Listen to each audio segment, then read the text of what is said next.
Bab 241. Paman Kepala, 10 menit. Ini bukan waktu yang lama. Hong Dali mengangguk dan tersenyum. Baiklah, kalau begitu, aku akan menunggu teleponmu. Hong Dali meletakkan nomor teleponnya dan Mu Huizhou pun pergi.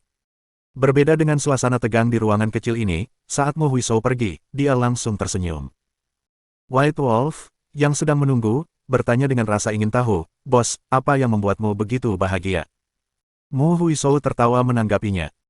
Hahaha, dia memang maskot kota Tianjing, masalah yang kita khawatirkan selama 2 tahun. Tuan Muda Dali telah menyelesaikannya dengan mudah. Hahaha, berita bagus, ini benar-benar berita bagus. Serigala Putih terkejut. Maksudmu, Nona Lin Chuyin, benarkah itu? Bagaimana mungkin itu palsu? Mu Huizhou membawa Serigala Putih ke suatu tempat yang tidak banyak orang dan terus berbicara. Kau tahu Nona Lin Chuyin adalah ahli teknologi terbaik di negara surgawi. Sebenarnya, dia punya nama panggilan lain yang tidak banyak orang tahu.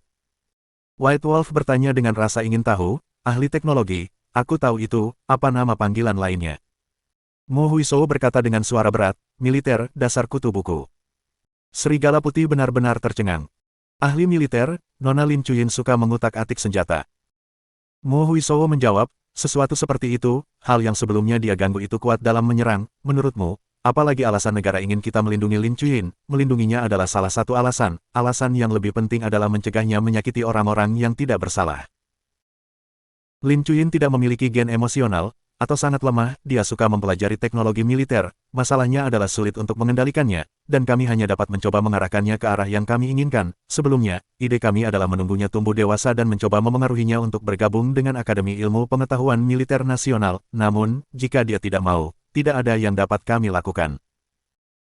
Tetapi sekarang semuanya berbeda, dia dan Hong Dali bekerja sama untuk membangun kembali sekolah ini sesuai dengan model benteng militer. Apakah kamu tahu benteng militer itu? Dia bahkan berencana untuk membangun senjata elektromagnetik super di dinding, senjata elektromagnetik super. Puh! White Wolf tersedak mendengar ucapan Mu Huizhou dan hampir mati tersedak ludahnya sendiri. Dia menjawab dengan ngeri, itu pasti tidak benar, itu sekolah, kan, membuat senjata elektromagnetik super di dinding sekolah. Mu Huizhou menunjukkan ketidakberdayaannya. Ini hanya untuk bersenang-senang, kombinasi Hong Dali dan Lin Chuyin akan memiliki banyak trik, masih terlalu dini untuk khawatir sekarang. Jangan mengobrol lagi, aku harus melapor ke atasan. Setelah menutup telepon, Mu Huizhou menoleh untuk melirik White Wolf. Kepala biro berkata dia akan segera datang. White Wolf berkeringat deras. Aku akan pergi, sepertinya kali ini adalah saat yang tepat. Alasan dia mengatakan ini adalah karena jika itu bisa membuat kepala biro datang, itu berarti tempat ini mungkin terlihat seperti sekolah dari luar, tetapi sebenarnya bisa jadi merupakan tempat yang istimewa. Bagaimanapun, mustahil bagi orang biasa untuk mengetahui tempat seperti apa itu. Setelah beberapa saat, suara helikopter terdengar, dan setelah mendarat, seorang pria parubaya berusia awal 50-an perlahan turun. Pria ini tampak sangat biasa, mengenakan pakaian kasual berwarna abu-abu. Namun, tatapannya sangat tajam. Mu Huizhou segera menyapanya. Kepala biro. Kepala biro mengangguk dan bertanya, di mana Hong Dali?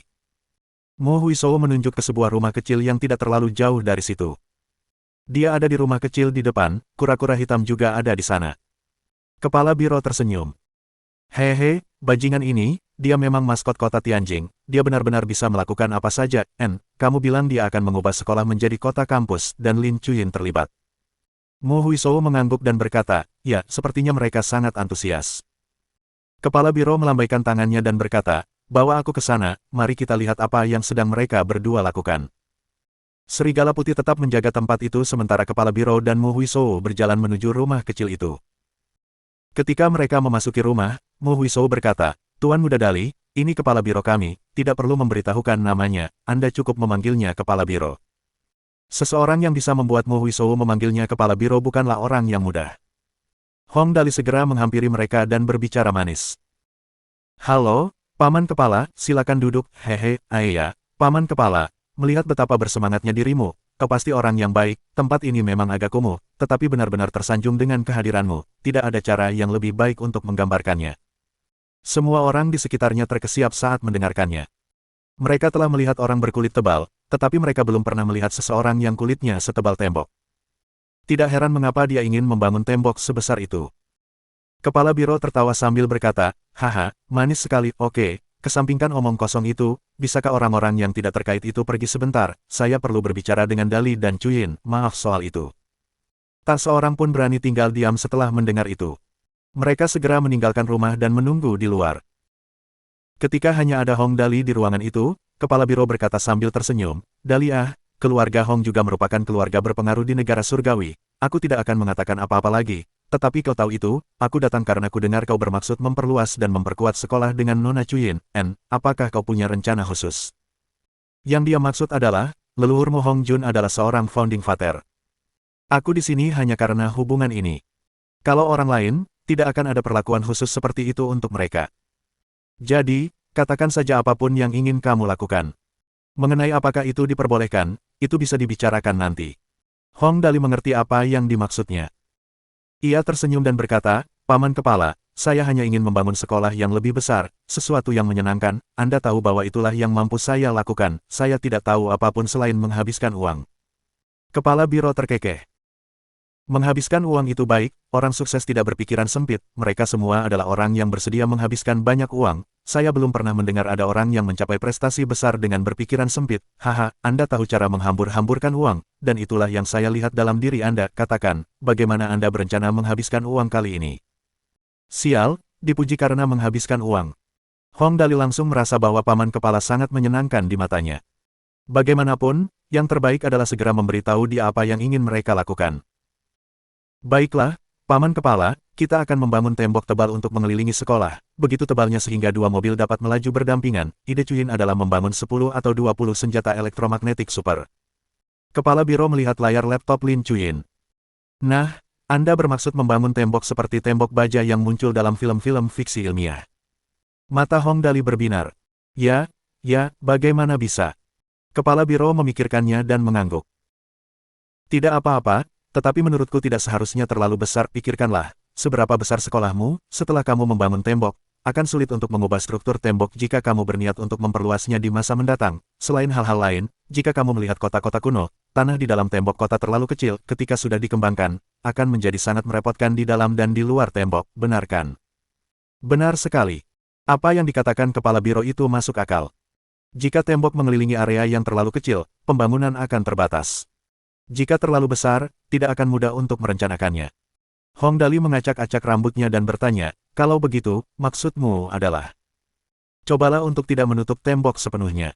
Kepala biro menunjuk beberapa titik di layar. Buat beberapa sambungan di sini dan bangun titik balik, sebisa mungkin, cobalah untuk tidak menggunakan tembok kota lainnya. Nah, Anda dapat mempertimbangkan untuk beralih ke berbagai toko bergaya fiksi ilmiah. Itu akan jauh lebih baik, pikirkanlah. Anda sedang membangun sekolah, seharusnya ada beberapa toko dasar di sekitarnya, bukan? Jika itu hanya sekolah, bagaimana bisa disebut kota? Hong Dali tidak bodoh. Bahkan, dia cukup cerdas. Paman Kepala, apakah Anda bermaksud menggunakan toko-toko sebagai tembok kota? Kalau begitu, akan mudah untuk berkembang di masa depan, kita tinggal menggunakan titik balik untuk berkembang ke segala arah. Benar, jika kita berkembang lebih jauh, yang harus kita lakukan hanyalah membangun lebih banyak titik balik. Kepala biro tersenyum dan berkata, haha, mudah untuk berbicara dengan orang pintar, dengan cara ini, rute lalu lintas dataran tinggi yang Anda sebutkan akan terbentuk dan akan meluas keluar sedikit demi sedikit, akan mudah untuk membangun area yang lebih luas di masa mendatang. Hong Dali berseri-seri karena gembira. Ini bagus, ini bagus. Kepala biro memberikan saran yang bagus. Sebuah lingkaran pertokoan sebagai tembok kota dan akan bergaya fiksi ilmiah.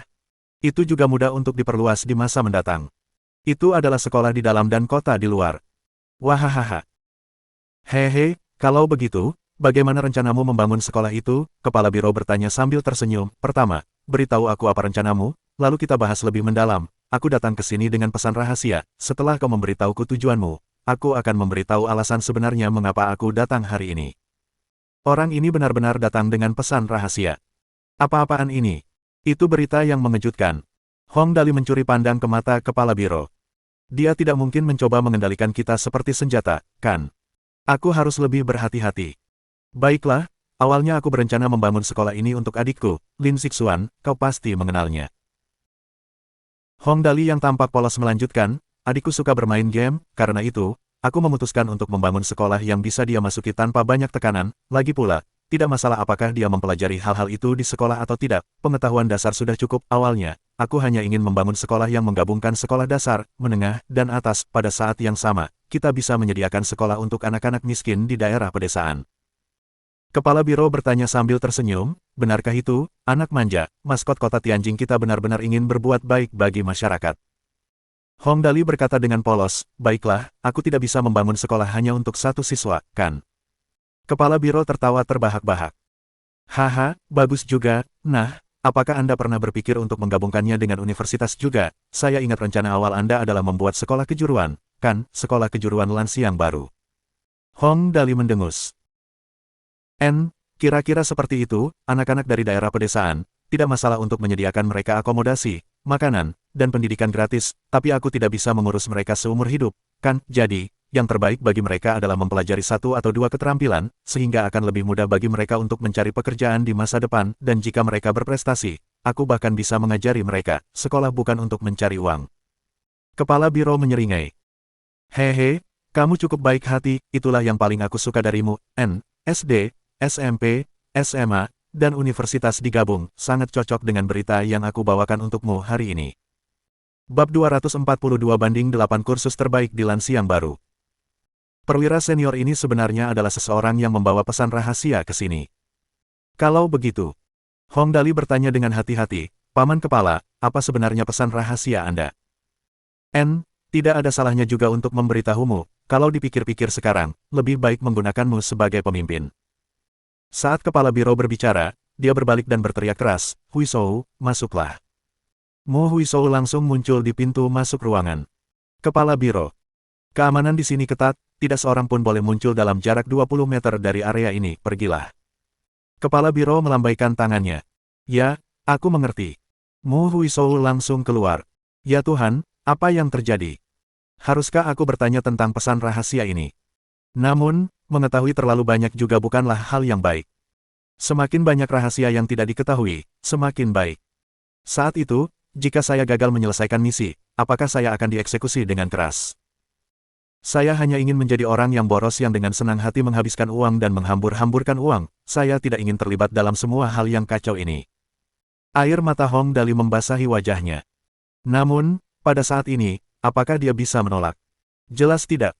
Kepala biro, semuanya aman. Mo Huizhou segera kembali. Saya sudah memeriksa area sekitar dalam jarak 30 meter, tidak ada peralatan komunikasi, sinyal satelit telah terputus, dan dijamin tidak akan ada masalah yang terjadi. Baiklah, kau boleh pergi.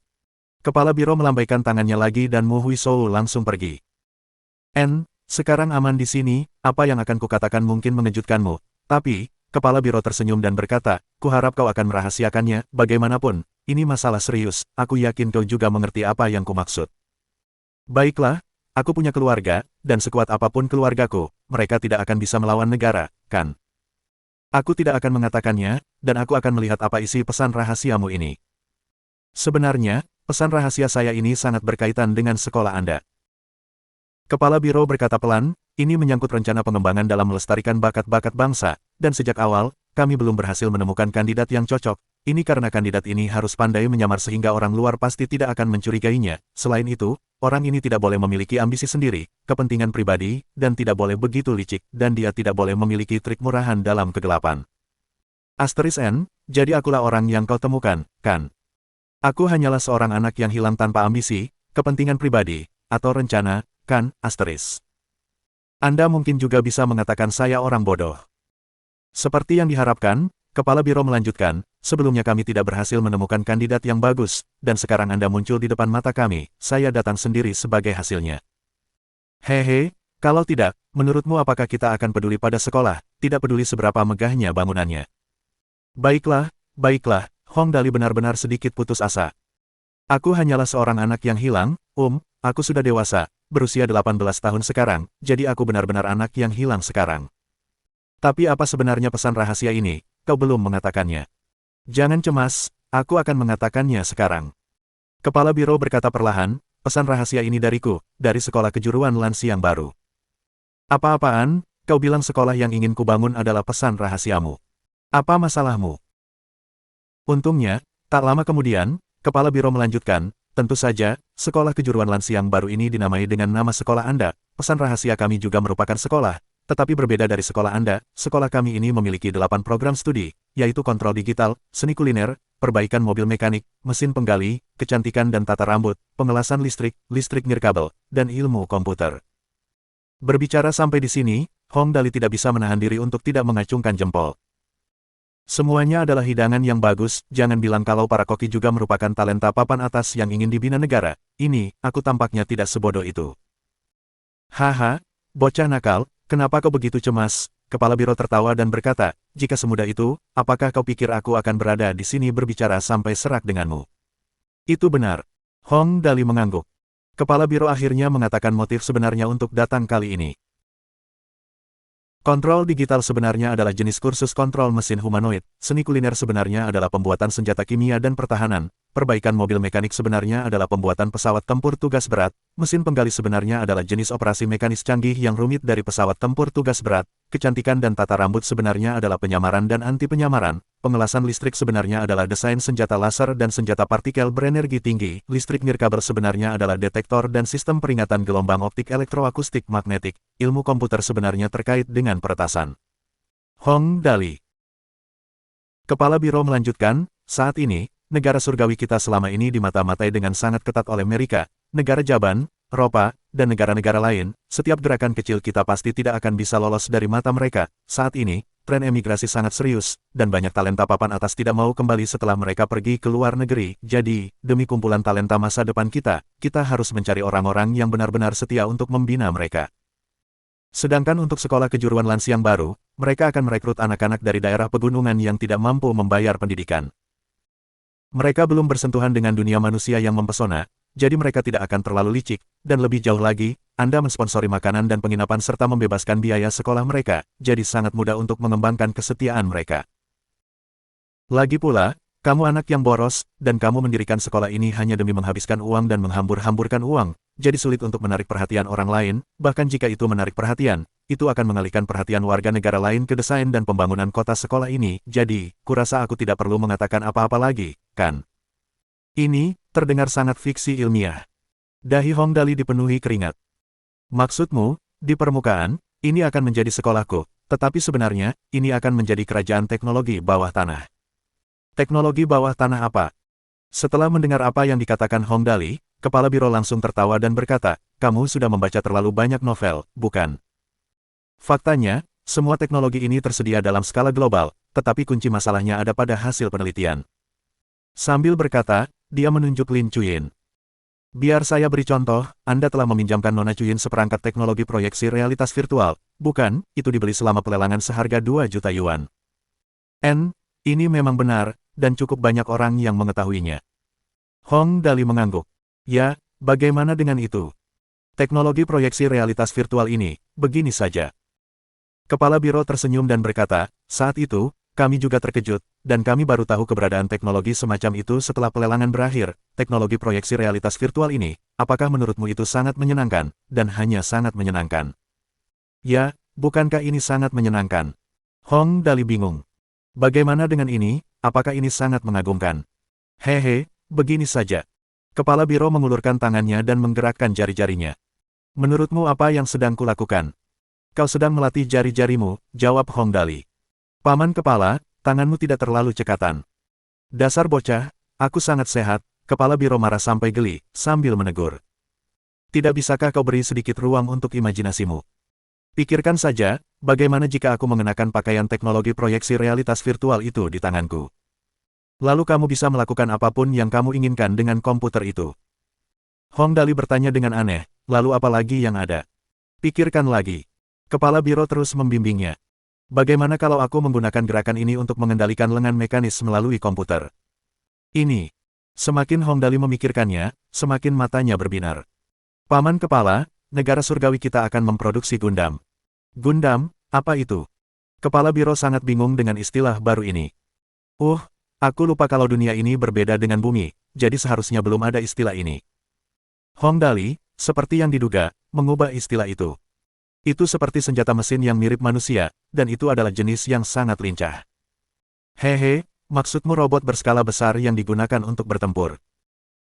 Kepala Biro tersenyum dan berkata, sebenarnya, dalam peperangan, robot berskala besar seperti itu masih belum layak untuk digunakan. Dengan kata lain, robot jenis itu terlalu besar ukurannya, dan terlalu mudah menjadi sasaran. Terlebih lagi, saat ini, jelas bahwa robot itu tidak bisa selincah manusia. Jadi, secara teori, untuk menggunakan robot jenis ini masih sangat sulit. Ini, apakah seserius itu? Wajah Hong Dali dipenuhi air mata. Mengendarai Gundam untuk bertarung di Lautan Bintang adalah impian setiap pria, bukan? Setelah itu, apa yang dikatakan paman kepala itu sepenuhnya membalikkan masalah ini. Hiks. Hehe, soal ini, Nona Lin Chuyin pasti akan sangat jelas tentang ini. Kepala Biro menunjuk ke arah Lin Chuyin. Lebih baik minta dia menjawab atas namamu. Ini. Hong Dali bertanya pada Lin Chuyin. Menggunakan robot untuk bertarung, apakah itu benar-benar tidak mungkin? Lin Chuyin terus menatap layar komputer sambil menjawab, ada 5 kelemahan utama dalam penggunaan robot untuk pertempuran skala besar. Jika kelemahan ini tidak diatasi, maka robot hanya akan menjadi sasaran langsung di medan perang. Serius banget.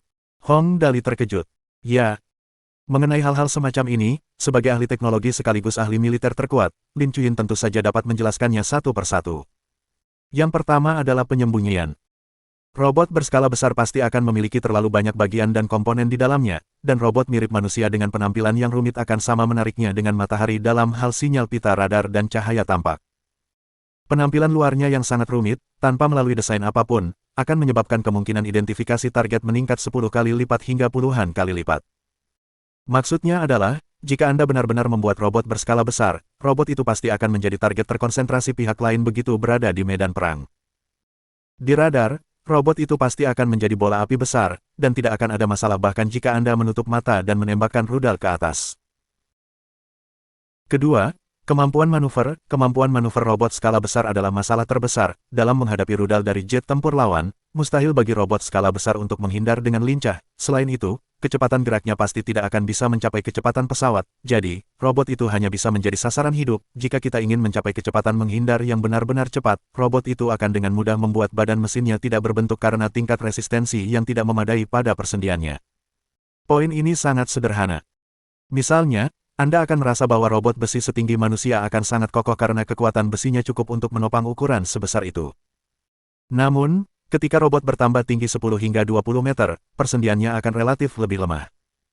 Jadi, sangat mungkin bahwa begitu robot itu melompat, tidak dapat dipastikan kemana lengan dan kakinya akan terbang. Bab 243. Hadiah besar. Ketiga, ini masalah perawatan. Tubuh robot berskala besar berisi berbagai suku cadang yang beroperasi seperti tubuh manusia, 2 tangan, 2 kaki, 5 jari di setiap tangan, kepala, leher, dan banyak sendi yang semuanya perlu diperiksa oleh teknisi setiap kali terjadi serangan. Selama satu sendi bermasalah, seluruh robot juga akan bermasalah, dan biaya perawatan ini terlalu tinggi. Baiklah, buatlah sebuah Gundam, dan setelah hampir tidak digunakan beberapa kali, Gundam itu harus mogok kerja. Selama ada suku cadang yang bermasalah, seluruh gaji teknisi selama sebulan akan hilang. Jadi, Anda tahu. Keempat, ini adalah kemampuan lalu lintas. Saat menghadapi rawa, tank biasa-biasanya dapat merangkak perlahan di atasnya. Begitu robot berskala besar melangkahkan kaki ke dalamnya, ia akan langsung jatuh ke dalamnya, berdasarkan beratnya dan tekanan unit pada area di bawah kakinya. Kecuali seluruh dunia memiliki tanah yang terbuat dari bahan paduan titanium yang diperkuat, hal itu tidak akan mungkin terjadi. Oke, ini sungguh serius. Robot berskala besar yang tingginya 200 meter, beratnya setidaknya beberapa ratus ton. Area di bawah kakinya saja kemungkinan besar akan menyebabkan lubang di landasan pesawat setiap kali ia melangkah. Ini sungguh merepotkan. Terakhir, energi. Untuk mendukung badan mesin sebesar itu, penggunaan energinya pasti sangat besar, bahkan jika itu adalah teknologi reaktor nuklir, belum tentu cukup untuk energi dan daya yang dibutuhkan oleh badan mesin. Tentu saja, poin ini saat ini belum termasuk dalam pertimbangan. Mendengar hal ini, Hong Dali akhirnya mengerti. Mengenai teknologi bumi saat ini dan juga materialnya, memang mustahil untuk membuat Gundam.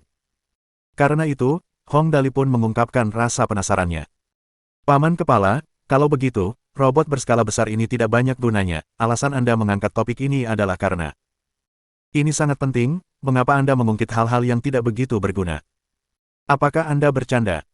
Hehe, sebenarnya, ini sangat sederhana, kata kepala biro dengan tenang. Tidak berguna untuk keperluan pertempuran, tetapi bukan berarti tidak bisa digunakan untuk keperluan sipil. Coba pikirkan, misalnya, bisa digunakan untuk keperluan penyelamatan dari laut dalam, pemindahan puing-puing berat saat gempa bumi, dan sebagainya. Oh, mengerti, mengerti. Berbicara sampai titik ini, Hong Dali akhirnya mengerti. Tujuan Paman Kepala datang ke sini hari ini adalah untuk memulai semua teknologi ini.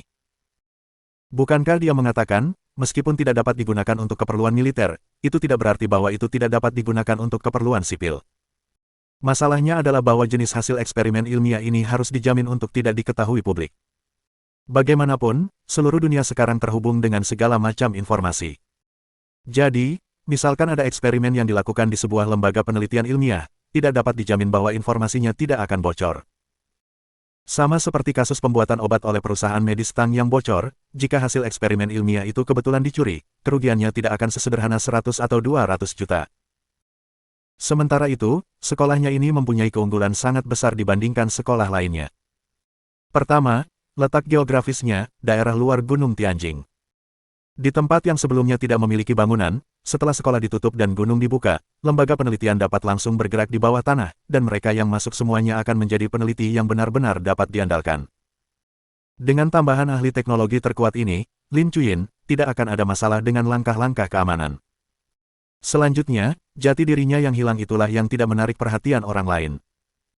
Biasanya saya hanya menghambur-hamburkan uang dan menghambur-hamburkan, dan sekolah ini dibangun hanya untuk menghambur-hamburkan uang, dan hanya menjadi bangunan kosong di tanah. Siapa yang mengira bahwa seorang anak yang sangat boros akan mendapatkan perlakuan yang begitu mengagumkan sebagai dukungan dari negara? Lagi pula, bukankah sudah dikatakan bahwa semakin mirip fiksi ilmiah, semakin bagus, untuk menarik perhatian semua orang hanya pada eksteriornya? Kalau begitu orang lain membicarakan hal ini, kesan pertama mereka adalah sekolah bergaya fiksi ilmiah. Mungkin akan ada orang yang datang untuk melihat-lihat dan mengambil gambar. Laboratorium Lin Chuyin mungkin juga akan menjadi cangkang kosong. Tempat yang benar-benar mengagumkan pasti berada di bawah tanah. Hong Dali cukup yakin bahwa paman kepala ini pasti akan mengosongkan area bawah tanah di masa depan untuk membangun laboratorium negara surgawi tingkat atas. Berikutnya, identitasnya.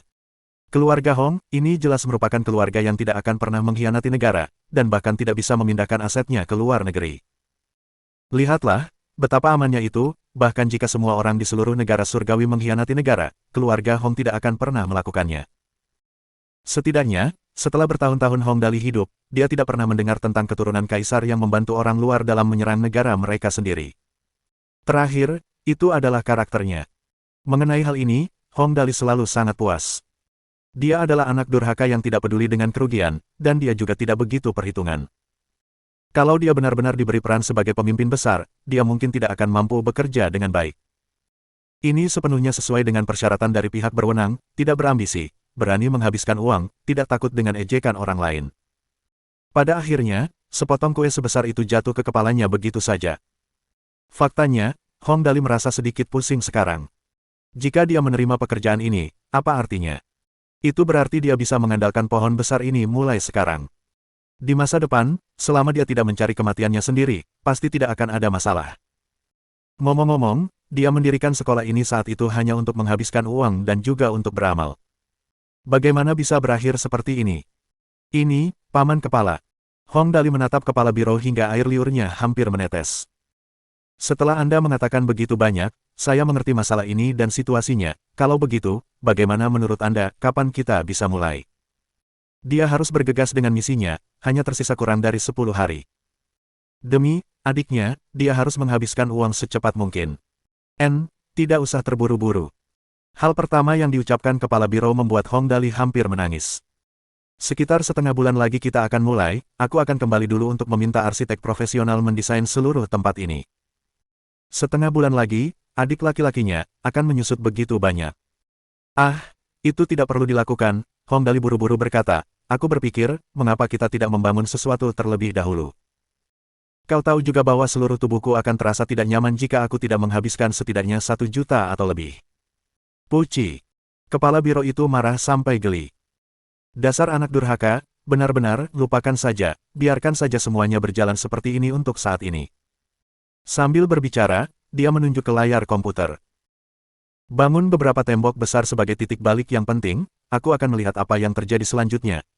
Bagaimana dengan ini? Kamu menghabiskan sejumlah uang untuk mengangkut pasir dan batu, lalu aku akan meminta pihakku untuk mendesain peta secepatnya. Apakah itu tidak apa-apa? Ya. Hong Dali mengangguk dengan tegas. Pokoknya, itu akan berhasil selama ada uang untukku. 10 hari lagi, dan dia masih kekurangan lebih dari 8 juta nilai pemborosan. Misi ini agak sulit, sebaiknya dia bergegas.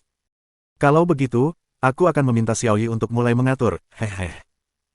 Ketika kepala biro pergi, bisa dikatakan dia pergi sambil melayang, sambil menggerutu sambil berjalan. Anak ajaib kecil ini, dia benar-benar. Puff, pemborosan adalah hal yang serius. Tidak peduli seberapa mengesankan basismu, apakah itu bisa membuat adik kecilku menjadi lebih besar?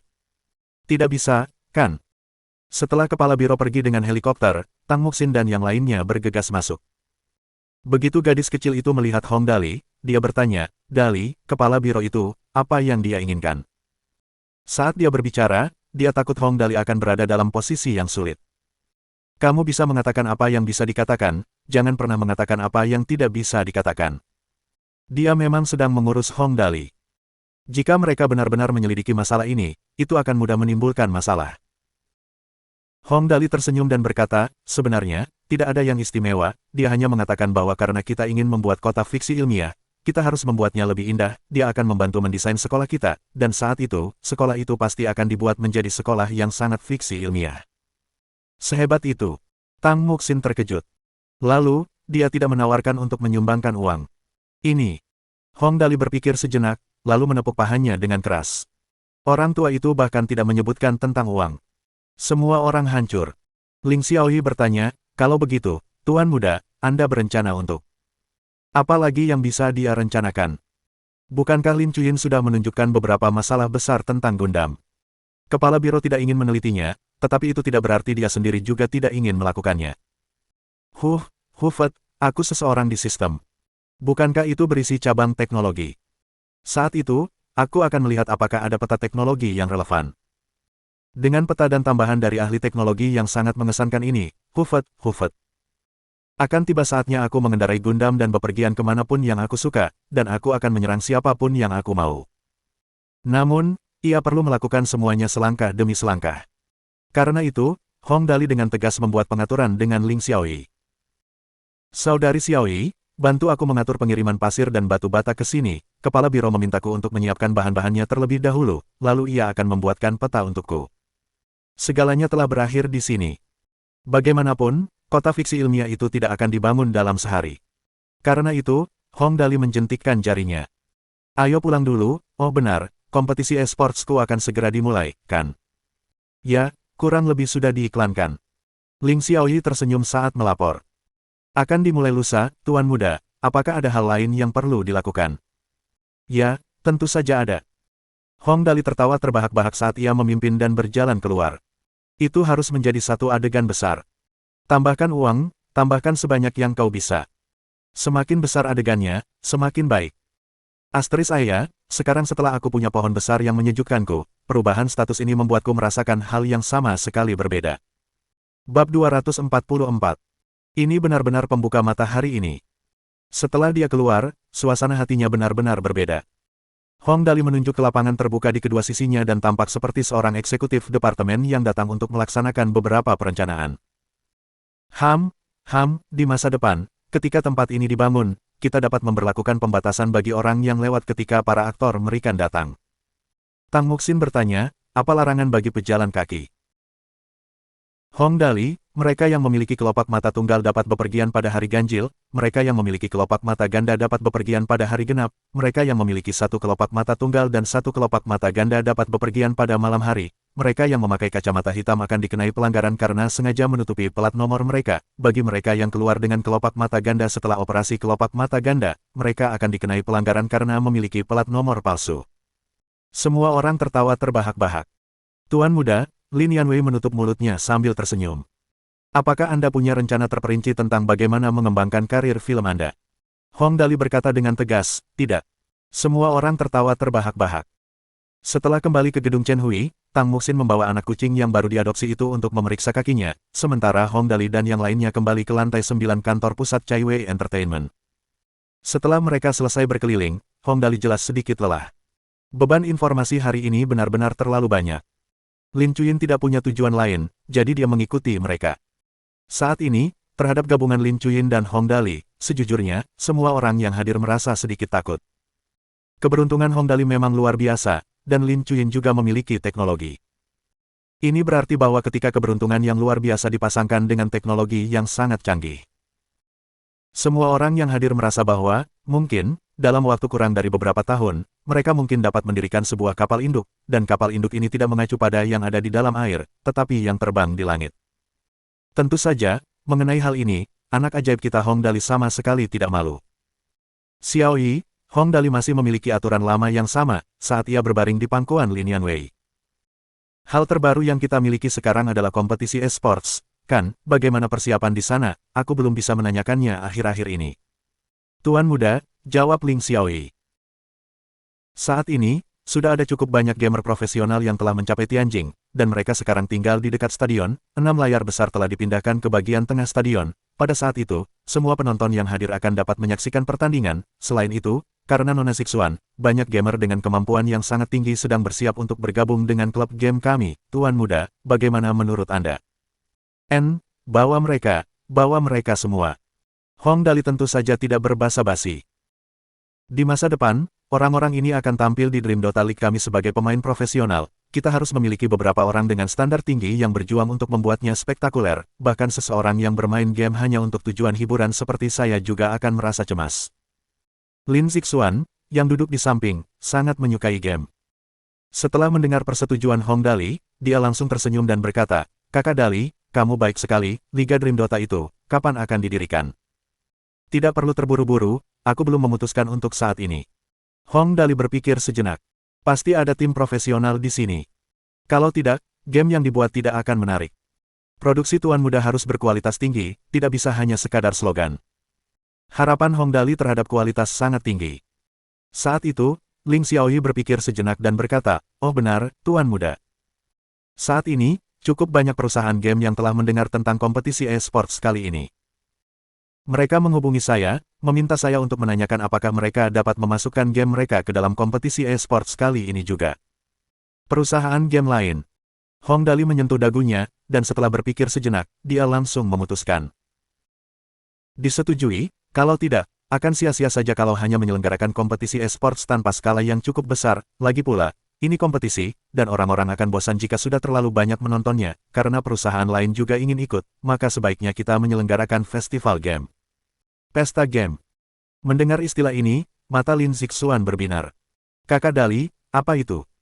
Pesta game ini?" Hong Dali tersenyum dan berkata, "Singkatnya, ada banyak vendor game yang memajang game mereka di depan mata para pemain dengan cara yang berbeda. Oh ya, bukankah kita akan mengadakan cosplay selama kompetisi e-sports ini? Minta para pemasok itu untuk melakukan ini juga, dan saat itu, begitu para pemain masuk, itu pasti akan membuat semua mata mereka buta. Bagaimana festival itu bisa dilupakan? Itu hal yang bagus. Begitu para pemain masuk, belum lagi game, sekumpulan gadis cantik saja akan membuat para geek yang suka game meneteskan air liur sekaligus. Belum lagi yang lain, popularitasnya pasti akan meroket. Apa yang dibicarakan semua orang, suasananya tampaknya cukup bagus." Tepat ketika Hong Dali berbicara sampai di titik ini, suara bariton yang dalam terdengar. Orang yang datang mengenakan setelan kasual biru safir, dengan alis lurus dan mata tajam, sangat tampan. Dia adalah Liu Mingxin yang sangat tampan, keren, dan tak tertahankan, Liu yang tampan. "Haha, Pak Tua Liu, kamu sudah datang." Hong Dali melihat Liu Mingxin dan langsung tersenyum. "Apa tujuanmu datang hari ini?" Ini tentang kompetisi e-sports." Liu Mingxin dengan santai duduk di kursi yang tidak terlalu dekat namun tidak terlalu jauh dari semua orang. Dia mengangguk ke arah semua orang sebagai bentuk pengakuan, lalu berkata, "Pihak saya telah membuat semua persiapan, dan saya ingin tahu bagaimana pihak Tuan Muda melakukan persiapan, jadi saya datang ke sini untuk melihat-lihat dan minum secangkir teh untuk sementara waktu."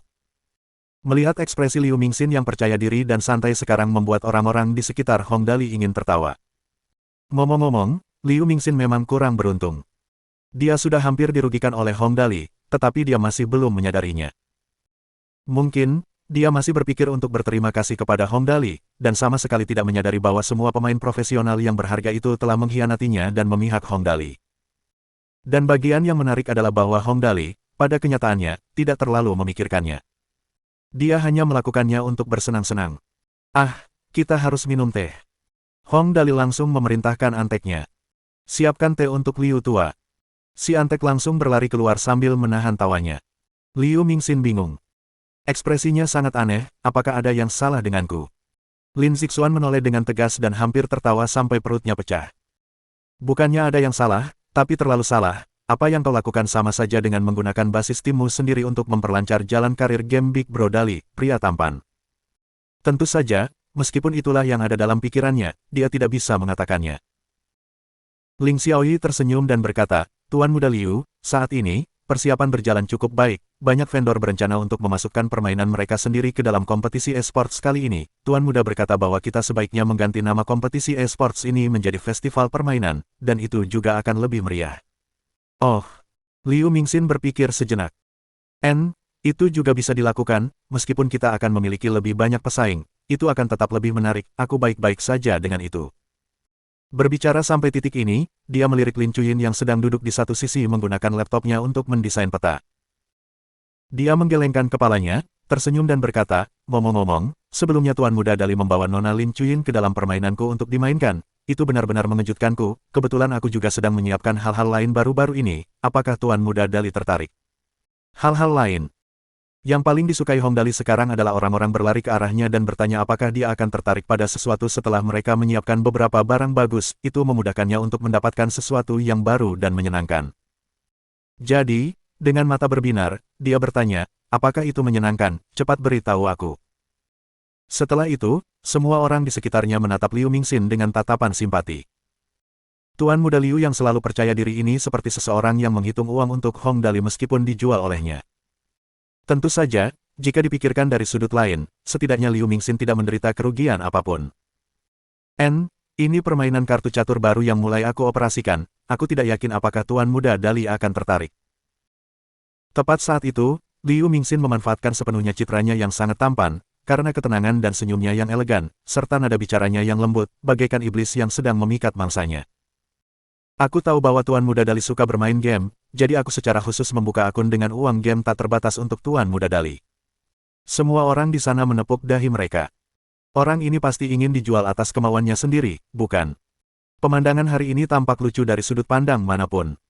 Masalahnya adalah Hong Dali tidak memikirkan apapun yang berhubungan dengan itu dan dengan tegas setuju. Ini bagus, ini bagus. Itu, Pak Tua Liu, bolehkah aku bermain mahjong dengan jumlah ratusan juta atau miliaran? Liu Mingxin, Li Nianwei, Ling Xiaoyi, yang lainnya. Lin Chuyin menimpali. Wah, apakah ini sangat menyenangkan, aku akan mencobanya nanti, mungkin akan sangat menarik. Air mata Liu Mingxin membasahi wajahnya. Jika Lin Chuyin benar-benar masuk ke dalam permainan, siapa yang tahu kekacauan macam apa yang akan terjadi. Akhirnya, setelah berpikir sampai di titik ini, ponsel Liu Mingxin tiba-tiba berdering. Tidak lama setelah dia menjawab panggilan, ekspresi di wajahnya agak spektakuler. Benarkah, Oke, aku akan kembali dan melihatnya sekarang juga, tunggu aku. Tuan Muda Dali, setelah menutup telepon, Liu Mingxin langsung berdiri. Ini adalah nama pengguna dan kata sandi untuk uang permainan tanpa batas, ada juga alamat situs webnya, jika Tuan Muda Dali mau, Anda dapat langsung masuk, saya sedang ada urusan di perusahaan saya, jadi saya pamit dulu. Ah, kau akan pergi secepat ini. Hong Dali sedikit terkejut. Sebegitu mendesaknya. Tidak apa-apa, hehe. Setelah menjawab dengan samar, Liu Mingxin langsung melarikan diri. Apa yang terjadi? Hong Dali bingung. Semua orang di sekitar berpikir, Tuan Muda Liu ini terlihat sangat bahagia. Ini pertama kalinya saya melihat seseorang begitu gembira saat dia mengambil inisiatif untuk naik dan memohon untuk dijual. Hari ini benar-benar membuka mata. Sementara itu, Liu Mingxin berpikir, seperti yang diharapkan, sangat menguntungkan untuk bekerja sama dengan Tuan Muda Dali. Dalam waktu yang singkat ini, banyak pemain hebat telah memasuki permainan, dan mereka semua membawa bawahan mereka juga. Tampaknya itu semacam bos di suatu tempat, dan mereka berada di kubu yang berlawanan. Mereka saat ini sedang melakukan pertarungan kelompok dalam permainan, dan lebih dari 1 juta telah dilempar sekaligus. Keberuntungan Tuan Muda Dali ini benar-benar. Bab 245. Tamu yang mengejutkan. Ngomong-ngomong, Liu Mingxin sebenarnya tidak peduli dengan perolehan uang jutaan yuan itu. Yang paling dia pedulikan adalah keberuntungan Hong Dali yang luar biasa.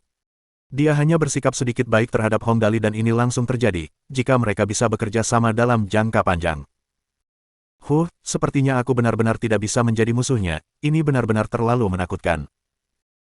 Setelah menaiki mobilnya, Pikiran terakhir Liu Mingxin adalah, mungkin aku harus memikirkan cara untuk bekerja sama dengannya. Sepertinya kita harus segera menarik diri dari area layanan bisnis tempat keluarga kita tumpang tindih. Jika tidak, kita mungkin akan mudah mendapat masalah jika Hong Dali terlibat. Tepat saat Liu Mingxin pergi, Tang Muxin menggendong Little Meo. Begitu melihat Hong Dali, dia berkata dengan muram, "Dali, dokter hewan mengatakan bahwa kaki Little Meo tidak dapat disembuhkan. Jika patah atau retak, mereka dapat menyambungnya kembali. Tetapi tidak ada yang dapat mereka lakukan terhadap jenis kaki yang cacat secara alami ini." Sambil berkata demikian, dia menarik siku Hong Dali. "Dali, Little Meo sangat menyedihkan, apa yang harus kita lakukan?" Hong Dali dengan ringan mengangkat Little Meo dan melihat kedua kaki depannya yang cacat parah. Ia juga merasa agak tertekan. Ia menyukai binatang sejak kecil, terutama anjing dan kucing. Sambil membelai tubuh Little Meo dengan lembut, Hong Dali berpikir sejenak dan berkata dengan lembut, "Jangan khawatir, aku percaya akan ada solusi di masa depan." Little Meo sangat imut, karena aku tidak kekurangan uang. Selama ada kabar bahwa penyakitnya bisa disembuhkan, kita akan mencobanya saja. Miao. Berbaring di tangan Hong Dali, Little Meo dengan lembut mengangkat kepalanya dan menatap mata Hong Dali, mengeluarkan suara kecil. "Hahaha, lihat, dia tampaknya mengerti maksudku, hahaha." Melihat Little Meo menjawabnya seolah-olah sebagai balasan, Hong Dali langsung tertawa dan menciumnya. "Little Meo, patuhlah, kakakmu Dali pasti akan memikirkan cara untuk menyembuhkanmu." "Miao."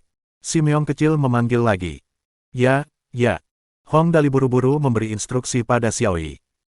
"Minta orang-orang kita untuk menyelamatkan hewan-hewan menyedihkan seperti ini jika mereka melihatnya, tidak peduli berapa banyak jumlahnya, aku tidak kekurangan uang, tidak apa-apa bahkan jika mereka cacat atau semacamnya." "Baiklah, Tuan Muda." Ling Xiaoyi segera keluar untuk menelepon. Tepat saat dia selesai mengatakan ini, Lin Chuyin benar-benar berjalan mendekat dan menundukkan kepalanya untuk melihat Little Meo.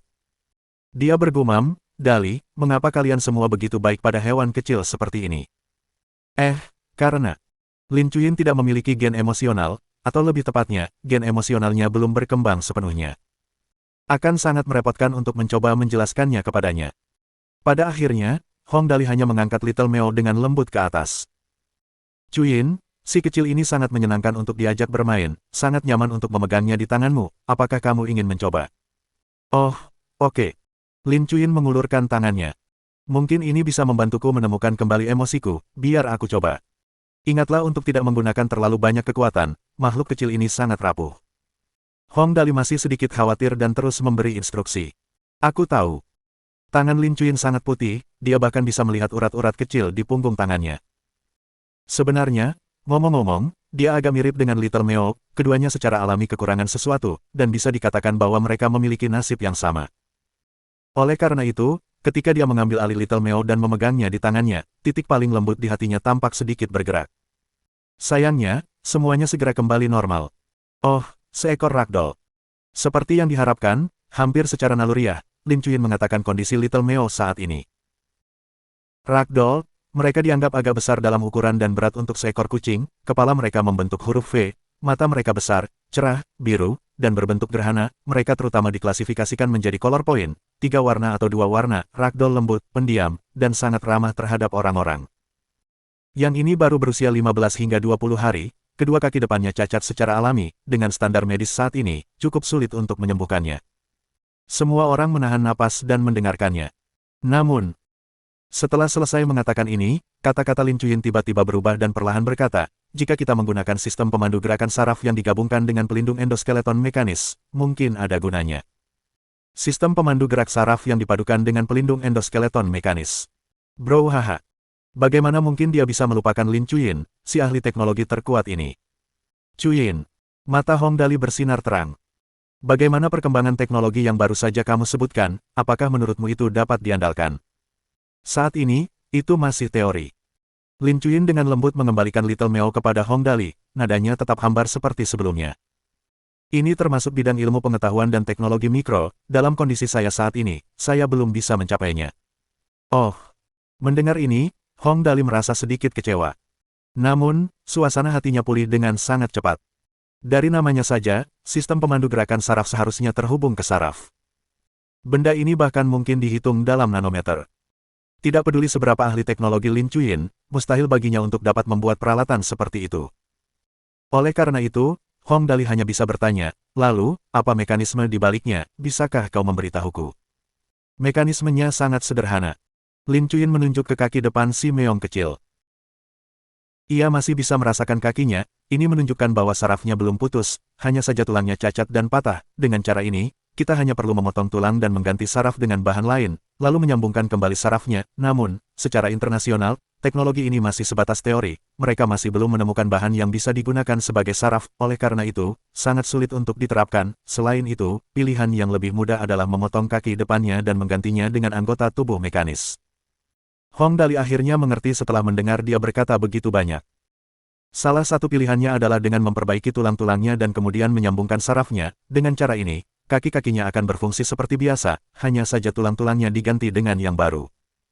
Pilihan lain yang lebih mudah adalah dengan mengganti kaki-kaki yang cacat dengan kaki-kaki mekanis. Ini. Hong Dali berpikir sejenak dan akhirnya menggelengkan kepalanya. Mari kita tunggu beberapa saat lagi dan lihat apakah teknologi ini dapat direalisasikan. Jika kita langsung menggantinya dengan yang mekanis, akan sangat menyedihkan bagi Little Meo. Semua orang di sekeliling mereka mengangguk dengan keras. Lagi pula, Little Meo begitu imut, siapakah yang tega memotong kaki depannya? Untungnya, Hong Dali punya cadangan sekarang. Bukankah aku punya lansiang baru sekarang? Setelah selesai dibangun, aku akan menghabiskannya dengan sia-sia.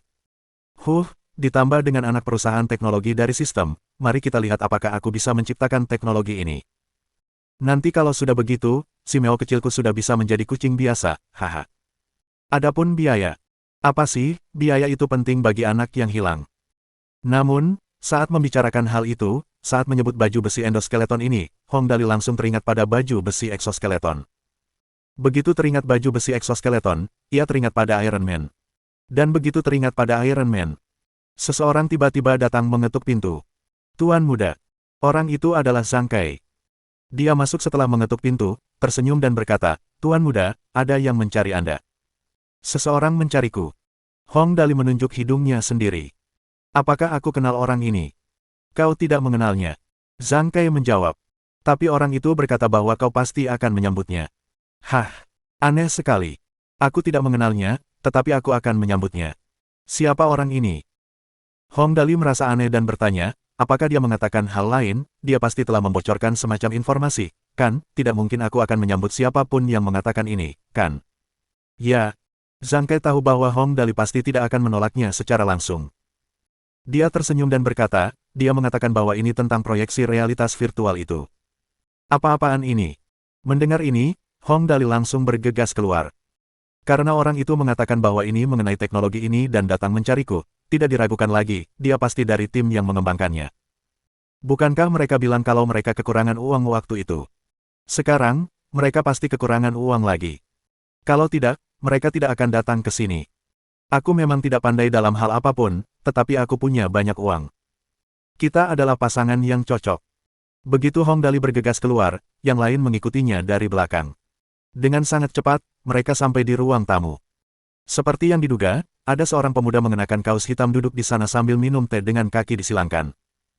Begitu melihat Hong Dali masuk, dia buru-buru berdiri dan berjalan menghampiri untuk berjabat tangan dengan Hong Dali. Hehe, ini pasti Tuan Muda Dali, aku sudah mendengar namamu sejak lama, hehe. Ya, dia pasti sudah mendengar betapa borosnya aku. Hong Dali tidak mempermasalahkan hal ini dan langsung berjabat tangan dengannya. Halo, bagaimana aku bisa menyapamu? Halo, nama saya Le Engsuan. Le Engsuan tersenyum dan menjawab. Le Engsuan ini kira-kira baru berusia 30-an, rambutnya ikal alami, penampilannya biasa saja, tubuhnya juga tidak terlalu berisi, seperti orang biasa. Namun, dia tidak begitu biasa saat berbicara. Tuan Muda Dali, begini, saya adalah pemimpin dan juga penanggung jawab tim yang mengembangkan proyeksi realitas virtual. Keterampilan tim saya kelas 1 bahkan di tingkat internasional, semangat dan antusiasme semua orang juga sangat tinggi. Dia masih ingin terus memperkenalkan timnya, tetapi Hong Dali langsung menyela dan berkata, kamu kehabisan uang, kan, itu bukan masalah, aku tidak punya apa-apa lagi, aku sangat miskin sehingga aku hanya punya uang tersisa, berapa banyak yang dibutuhkan timmu. Le Engsuan jelas tercekik untuk sementara waktu. Namun, dia memang datang ke sini hari ini untuk menarik sponsor. Sebenarnya, dia ingin pergi ke tempat lain untuk meminta sponsor, tetapi teknologi ini sudah dijual ke Hong Dali, perusahaan lain sama sekali tidak tertarik. Lagi pula, tidak ada yang mau menyinggung keluarga Hong. Karena itu, dia datang ke sini hari ini dengan menaruh harapan terakhirnya pada Hong Dali. Dia dengan hati-hati berkata, sekitar 5 juta atau lebih. Setelah mengatakan ini, dia masih takut kalau itu mungkin terlalu banyak untuk Hong Dali, jadi dia buru-buru menambahkan, sebenarnya, timku sudah sangat hemat. 5 juta ini hanya angka kasar, kita mungkin tidak perlu menggunakan sebanyak itu. Kau tidak perlu mengatakan apa-apa lagi. Hong Dali memotongnya lagi. Aku menawarkan 20 juta, putuskan sendiri apa yang harus dilakukan. Le Engsuan berlutut tanpa sepatah kata pun. Saya terima, mulai sekarang, Tuan Muda, Anda adalah atasan langsung saya. Bab 246. Sebuah ide fantastis. Hahaha. Hong Dali menepuk bahunya dengan kasar. Begitulah, mengapa harus bicara omong kosong denganku ketika semua orang tahu aku orang yang boros, itu hanya menghabiskan sedikit uang, tidak seberapa, ya, bawa timmu langsung ke sini besok, gedung ini masih punya banyak ruang, kalian bisa bekerja di sini sebelum kami punya lokasi yang lebih baik untuk kalian, karena, saat ini, lantai 4 hingga 7 kosong, kalian bisa memilih lantai mana saja, jika kalian butuh asisten, material, dan semacamnya, tanyakan saja. Ini. Le Engsuan agak bingung. Dia memperoleh modal 20 juta begitu saja. Awalnya, dia pikir akan cukup baik jika dia bisa mendapatkan 2 hingga 3 juta, tetapi dia tidak menyangka nilainya bisa 10 kali lipat. Baiklah. Pada saat ini, tidak ada yang perlu diragukan lagi. Dia harus mengumpulkan timnya dan bergerak ke sini. Le Anxian mengangguk dengan marah. Besok pukul 8 pagi, aku akan membawa seluruh timku ke sini. Kalau begitu, sudah diputuskan. Hong Dali sangat puas dengan ketegasannya. Pada saat itu, aku akan memberi kalian masing-masing 10.000 yuan sebagai uang saku. Lihat ini tekad Tuan Muda, 10.000 yuan untuk uang saku masing-masing. Sebenarnya, ngomong-ngomong, tim Le Engsuan sudah merupakan tim yang matang. Mendapatkan sponsor seharusnya tidak menjadi masalah baginya. Tidak berlebihan jika dikatakan bahwa jika mereka bersedia memasuki industri hiburan dan melakukan sesuatu seperti bermain game atau membuat film, mereka pasti tidak akan berakhir dalam keadaan yang menyedihkan seperti itu. Setidaknya, mendapatkan 10.000 sebagai tips seharusnya tidak sulit. Masalahnya adalah kelompok orang ini memiliki rasa individualisme yang kuat, mereka pasti tidak mau dikendalikan oleh siapapun. Mereka berpikir bahwa mereka akan membuat penemuan mereka sendiri, sponsor mereka tidak dapat ikut campur dalam apa yang mereka ciptakan, tetapi hanya bertanggung jawab untuk memberi mereka uang. Tentu saja, apakah barang yang mereka ciptakan akan berguna atau tidak, hal itu tidak dapat dijamin. Jadi, perusahaan mana yang mau menerima tim seperti itu? Perusahaan perlu memberi mereka uang tetapi tidak bisa mendapatkan apa yang mereka inginkan, bukankah itu hanya pemborosan? Akibatnya, tim Le Engsuan akhirnya menderita. Namun sekarang, dengan Hong Dali, anak ajaib ini sebagai sponsor mereka, kedua belah pihak senang dengan hasilnya. Hong Dali sama sekali tidak peduli dengan apa yang akan mereka kembangkan dan ciptakan selama itu adalah sesuatu yang menyenangkan. Ia lebih senang jika semakin banyak uang yang mereka butuhkan karena ini berarti akan mudah baginya untuk menyelesaikan misinya. Le Engsuan juga sangat senang karena ini berarti mereka dapat melakukan penelitian sesuai dengan ide dan pemikiran mereka sendiri.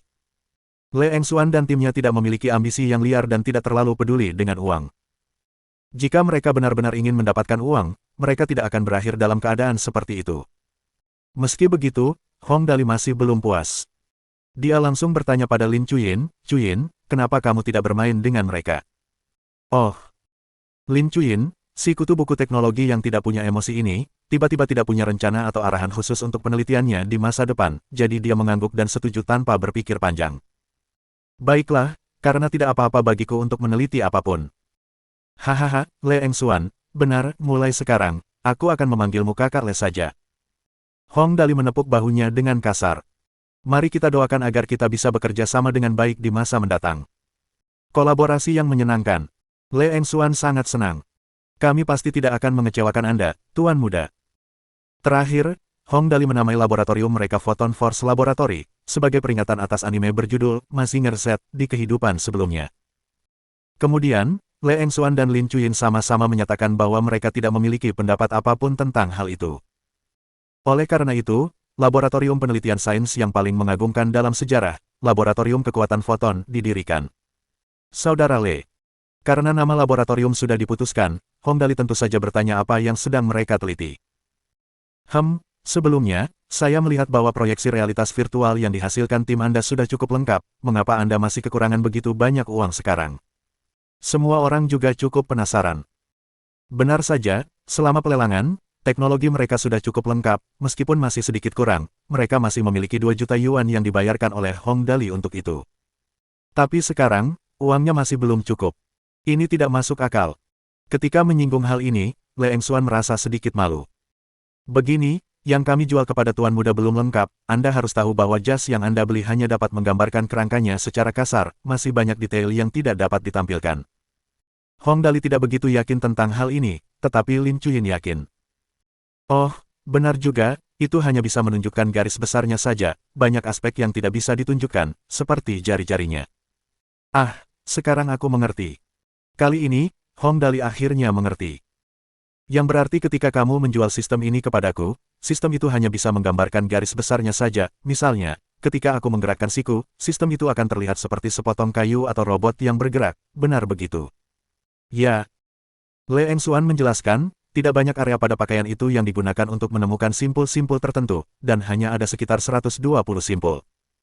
Ke-120 simpul ini dapat menunjukkan garis besar kasar seseorang. Kemudian, ketika terhubung ke komputer, ia dapat menstimulasi gerakan orang tersebut. Tapi jelas, ini tidak cukup. Le Engsuan melanjutkan, Tuan Muda, pikirkanlah, bagian tersulit dari gerakan seseorang adalah area seperti jari, rambut, dan tempat-tempat kecil lainnya. Meskipun hologram pada komputer dapat menggerakkan sendi secara alami seperti orang sungguhan, area seperti jari yang merupakan area terpenting tidak memiliki kemampuan untuk bergerak. Oleh karena itu, setelah kami memperoleh dana, penelitian selanjutnya difokuskan pada pembuatan simpul-simpul ini untuk sendi-sendi yang lebih kecil dan kulit luar. Berbicara sampai di titik ini, mata Le Engsuan berbinar.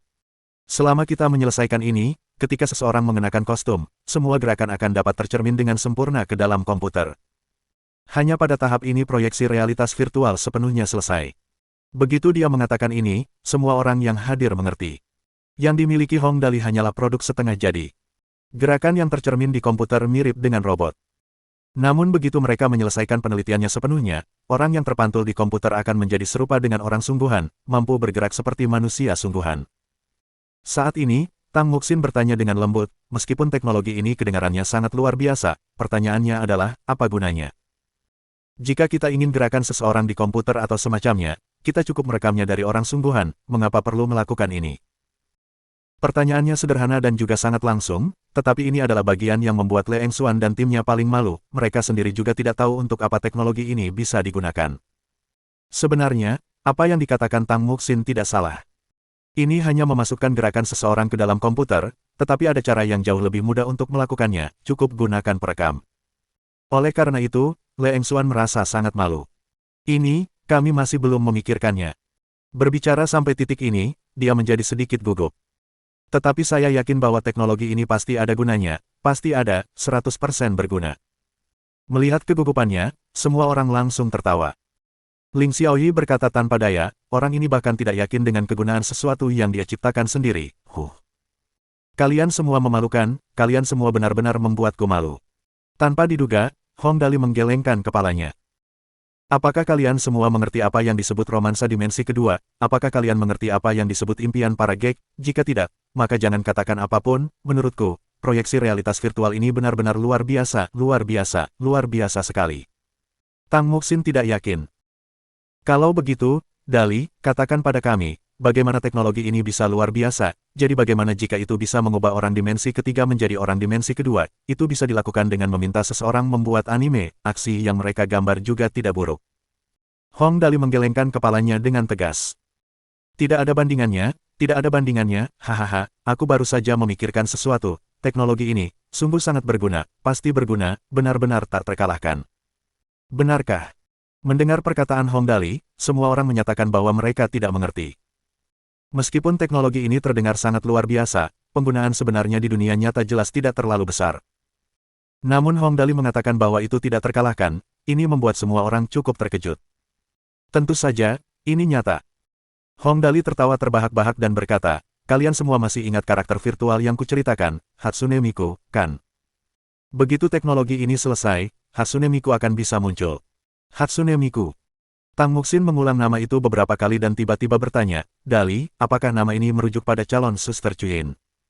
Haha, seperti itu. Mata Hong Dali berbinar. Bukankah Chuyin memiliki teknologi proyeksi holografik, Xin? Pikirkanlah, maksudku jika kita menggunakan proyeksi realitas virtual ini untuk mengubah orang-orang dari kehidupan nyata menjadi karakter dimensi kedua untuk dinyanyikan dan ditarikan, lalu menggunakan teknologi proyeksi holografik ini untuk memproyeksikannya, menurutmu apa efeknya? Ini. Mendengar Hong Dali mengatakan ini, semua orang tercengang. Apa yang dia katakan adalah untuk menghadirkan dimensi kedua tepat di depan orang-orang, sampai pada titik di mana mereka bahkan tidak dapat membedakan mana yang nyata dan mana yang tidak.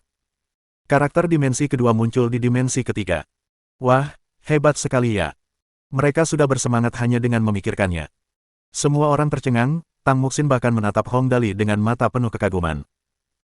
Dali, kamu benar-benar hebat, bagus sekali. Aku sedang belajar menari sekarang, jadi jika aku mengenakan jas dan menari, aku akan bisa menjadi karakter dimensi kedua yang menari juga.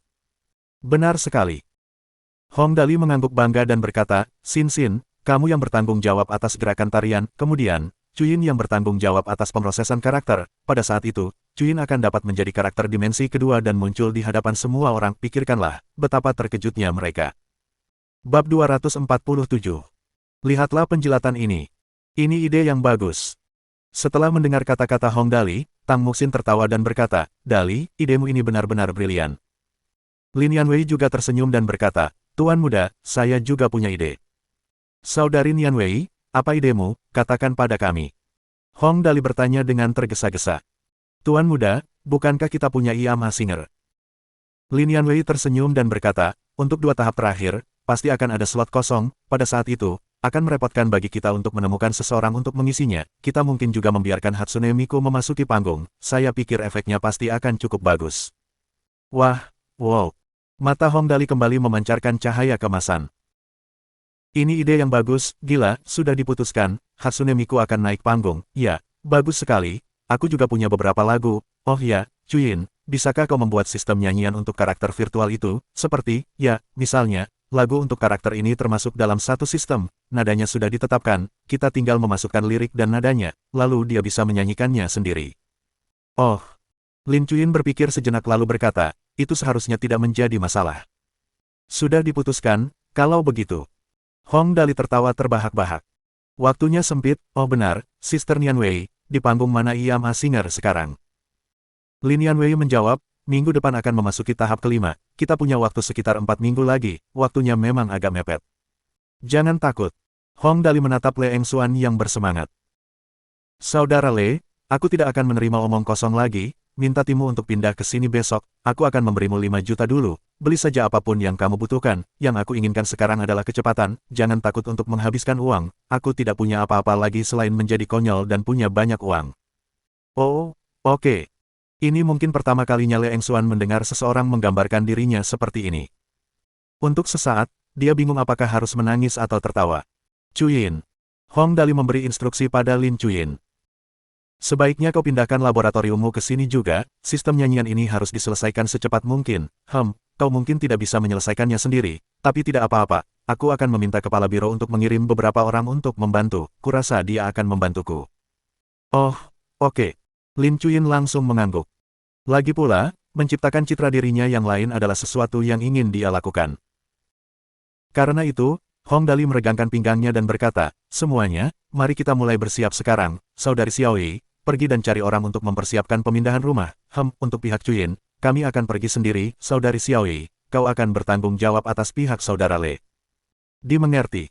Ling Xiaoyi tersenyum dan berkata, baiklah. Hong Dali berkata dengan gembira, kita akan berkumpul di sini besok pukul 8 pagi dan langsung memulai rencana kita, itu saja untuk hari ini, semuanya, kembali dan beristirahat sekarang, sampai jumpa besok. Sampai jumpa besok, Tuan Muda. Semua orang langsung kembali ke rumah masing-masing. Sebelum pergi, Le Engsuan tersenyum dan berkata, Tuan Muda, saya benar-benar mendapat pencerahan hari ini, Anda benar-benar. Dia berpikir selama setengah hari, tetapi tetap tidak dapat menemukan kalimat yang tepat, jadi dia hanya berkata, dermawan. Itu sudah pasti. Hong Dali tertawa terbahak-bahak.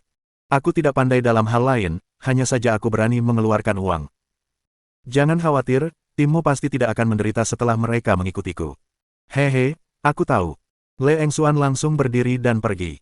Aku tidak akan membuang waktu lagi, aku akan meminta mereka untuk mulai bersiap sekarang. Setelah meninggalkan gedung Chen Hui, Hong Dali meregangkan tubuhnya lagi, menguap, dan berkata, hari ini benar-benar hari yang baik. Oh, benar, saya harus segera menelepon kepala biro untuk memberitahunya tentang hal ini. Dia keluar dari mobil, mengeluarkan ponselnya, dan menelepon kepala biro. Apakah ini paman kepala? Ini aku, Hong Dali. Oh, ini Dali.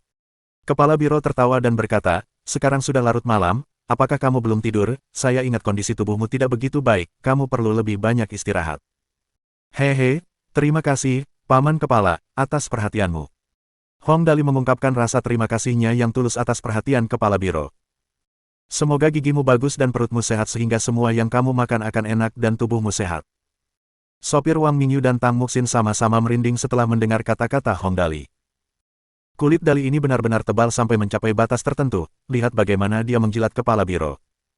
Seperti yang diharapkan, kepala biro cukup senang. Ia tersenyum dan berkata, bajingan kecil, katakan padaku, untuk apa kau meneleponku? Sekarang sudah sangat larut, kau pasti tidak akan meneleponku tanpa alasan. Ah, hehe, hehe. Hong Dali tertawa sinis dan berkata, begitulah, ya, paman kepala, bisakah Anda meminjamkan saya sekelompok orang, sebaiknya mereka adalah para ahli dalam pemrograman internet, mereka yang berhubungan dengan bahasa dan suara. Oh, kenapa? Apa kau punya ide bagus atau semacamnya? Kepala biro sedikit bingung. Kenapa kita tidak melakukan ini saja, di mana kau sekarang, tidak nyaman untuk berbicara lewat telepon, lebih baik kita berbicara langsung. Tentu, aku sedang dalam perjalanan pulang sekarang, mengapa paman kepala tidak datang saja? Hong Dali buru-buru berkata, rumahku sangat besar. Aku tahu rumahmu sangat besar. Kepala biro itu tertawa mengejek dan berkata, baiklah kalau begitu, aku akan menemui dan mengunjungi orang tuamu juga, kalau begitu, kamu pulang dan bersiap dulu, aku akan sampai di sana dalam 15 menit. Baiklah. Kemudian, Hong Dali menutup teleponnya. Dia menyuruh Tang Muxin pulang terlebih dahulu. Ketika mereka sampai di flatnya, Hong Dali tersenyum dan berkata, Sin, ketika kamu di rumah, jangan biarkan Kon menggertak Little Meo, lihatlah betapa menyedihkannya Little Meo. Scottish Fold, Kon, yang sebelumnya mereka adopsi ketika Hong Dali membeli kebun binatang adalah kesayangan Tang Muxin. Sekarang setelah dia memiliki Little Meo yang menyedihkan dan menggemaskan, tentu saja, dia harus mencegah keduanya berkelahi. Petik 2. Jangan khawatir, aku akan menjaga Little Meo, hehe. Tang Muxin meyakinkan Hong Dali, lalu tersenyum manis padanya. Seketika, bulan tampak sedikit tenang. Pemandangan indah ini membuat Hong Dali linglung sejenak. Kemudian, si kepala kayu ini berkata dengan tenang, baiklah, berhentilah tersenyum seperti orang bodoh, cepatlah dan kembali ke rumah untuk beristirahat. Tang Muxin, Wang Mingyu. Menahan keinginan untuk memukul Hong Dali hingga menjadi kepala babi, Tang Muxin dengan marah berkata, aku akan mengabaikanmu mulai sekarang. Ada apa dengannya? Hong Dali merasa dirinya sangat polos. Paman Wang, aku tidak mengatakan hal buruk, kan? Kepala Wang Mingyu dipenuhi keringat. Mungkin, tidak. Setelah Hong Dali duduk dan stabil, Wang Mingyu buru-buru menyalakan mesin. Jika mereka terus tinggal di sini, dia takut dia akan mengalami gangguan mental. Ibu, aku pulang. Begitu sampai di rumah, Hong Dali menggendong Quentin dan berlari masuk. Di mana ayahku? Nanti ada tamu yang datang berkunjung, cepatlah dan minta ayah untuk bersiap. Ya ampun, bocah kecil, apa kau mencari kematian? Untuk apa kau berlari secepat itu? Mengenakan gaun malam, Lan Ruoxi bergegas menghampiri Hong Dali dan berkata dengan penuh kasih, tubuhmu baru saja pulih. Apa kau tidak takut tidak bisa bernapas dengan berlari seperti ini? Untuk siapa kau membuat keributan seperti ini? Sambil berkata demikian, dia menarik Hong Dali agar duduk di sampingnya dan membantunya merapikan rambutnya yang berantakan. Dia tersenyum dan berkata, aku tidak tahu kalau Dali di rumahku sekarang begitu mengagumkan, saat ayahmu dan aku berada di villa, yang kami dengar hanyalah legendamu, haha, kau memang anakku, bagus. Wanita yang seperti permaisuri ini selalu cepat dan tegas terhadap orang luar. Dia memiliki reputasi yang mengesankan di luar, dan hanya akan menunjukkan sisi lembutnya di depan Hong Wei Guo dan Hong Dali. Haha, bagaimana mungkin anakku bisa bersikap kurang dari itu? Hong Wei Guo perlahan keluar dari sebuah ruangan, tertawa dan berkata, aku benar-benar berjalan dengan kepala tegak beberapa hari ini, orang-orang dari keluarga kami hampir mati ketakutan, mereka sama sekali tidak pernah menyangka bahwa alasan kami membeli tanah itu pada awalnya adalah murni untuk membuat Dali bahagia, haha. Ayah di sini. Hong Dali menyeringai dan mengedipkan mata. Apakah mereka benar-benar terkejut? Saat itu aku sedang tidur, jadi aku sama sekali tidak mendengar apa yang mereka katakan. Laporan-laporan selama rapat itu benar-benar terlalu menghipnotis. aku terbangun dan langsung tertidur lagi terus-menerus. Haha, bocah nakal, aku sudah mendengar semuanya. Dia baru saja kembali dari villa keluarga bersama istrinya dan jelas masih sangat gembira. Anak hilang di rumah kita memperoleh gelar Raja Pemula, tetapi dia langsung menolaknya. Kurasa Dali kita adalah satu-satunya yang tidak peduli dengan pertemuan keluarga sejak pertemuan itu ada. Tepat sekali. Lan Ruoxi melanjutkan, ketiga tetua itu memuji Dali kita dan bahkan membentuk tim analisis kecil untuk menganalisis secara khusus mengapa Dali mampu menghasilkan uang. Hehe. Hanya berdasarkan kepala log mereka tidak akan mampu menganalisis alasannya bahkan dalam waktu 100 tahun, Dali kita memiliki kualitas moral yang baik dan keberuntungan yang tinggi, bagaimana mereka bisa memahami hal ini? Sebenarnya, aku tidak sehebat itu. Hong Dali agak malu. Aku hanya beruntung, hehe, hanya beruntung. Dasar bajingan kecil. Hong Weiguo tertawa mengejek dan berkata, sebenarnya, ngomong-ngomong, aku hanya sedikit malu untuk menyerang orang-orang di keluarga itu karena bagaimanapun juga, kita memiliki sedikit hubungan darah. Terakhir kali, mereka mengatakan segala macam hal yang tidak menyenangkan kepadamu. Dali, jangan dimasukkan ke dalam hati. Wajar saja jika orang-orang merasa iri terhadap orang yang luar biasa. Jangan khawatir. Hong Dali berkata dengan nada meremehkan, aku tidak akan marah pada mereka. Aku sangat senang bermain setiap hari, bukan begitu, Quentin? Quentin, ahu. Lalu, benda itu menggesekkan dirinya ke wajah Hong Dali. Hehe, lihat, bahkan Quentin setuju. Hong Dali tertawa. Bajingan kecil, kau benar-benar menyukai binatang kecil ini. Mereka bertiga tertawa dan mengobrol sebentar. Kemudian, Hong Weiguo bertanya, oh benar, kau mengatakan bahwa seorang tamu terhormat akan datang. Siapa dia, untuk apa dia datang? Oh, kau bertanya tentang paman kepala. Hong Dali menggelengkan kepalanya. Dia adalah kepala biro, aku tidak yakin apa yang sebenarnya dia lakukan, namun, dia tampaknya adalah kepala biro dari Biro Keamanan Nasional, aku tidak tahu namanya, jadi aku memanggilnya paman kepala. Biro Keamanan Nasional. Hong Weiguo dan Lan Ruoxi jelas terkejut.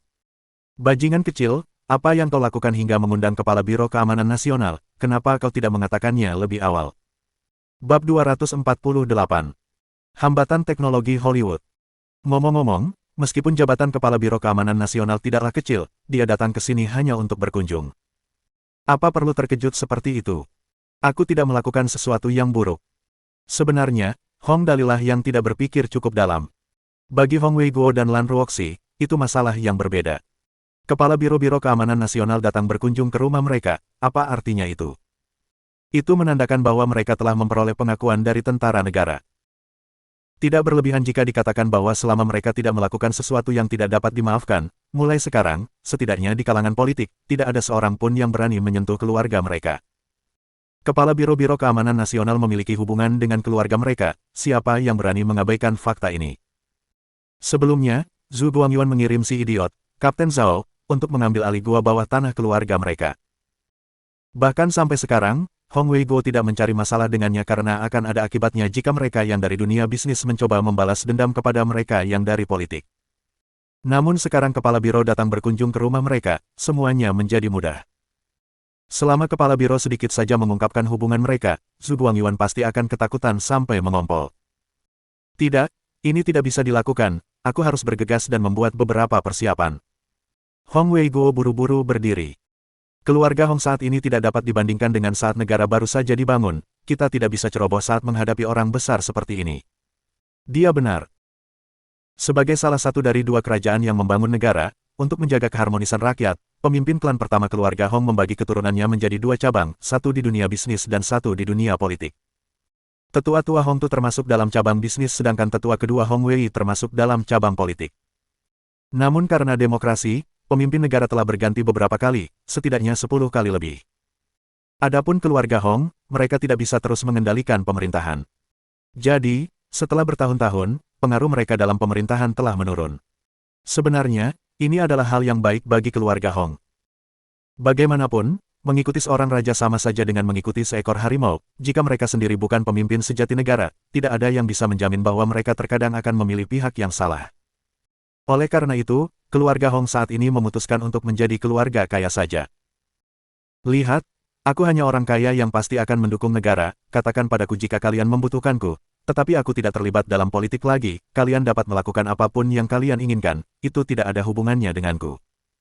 Jangan bicara tentang politik padaku, dan jangan pula mencoba menyeret kami ke dalam politik. Oleh karena itu, keluarga Hong mempertahankan posisi istimewa. Kekayaan mereka bertambah, dan pengaruh mereka juga tidak kecil di dunia politik. Yang terpenting adalah mereka tidak menyinggung siapapun. Tidak peduli siapa yang menjadi pemimpin negara, itu tidak ada hubungannya dengan mereka. Oleh karena itu, ini merupakan keuntungan besar bagi Hong Dali. Jika keluarga Hong masih berpolitik, dia akan menjadi masalah besar bagi keluarga jika dia menyia-nyiakannya seperti ini setiap hari. Bagaimanapun juga, karena kepala biro berkata bahwa dia akan datang hari ini, dia memang menunjukkan rasa hormat kepada Hong Dali. Melihat kedua orang tuanya tergesa-gesa mempersiapkan diri, Hong Dali sedikit terdiam.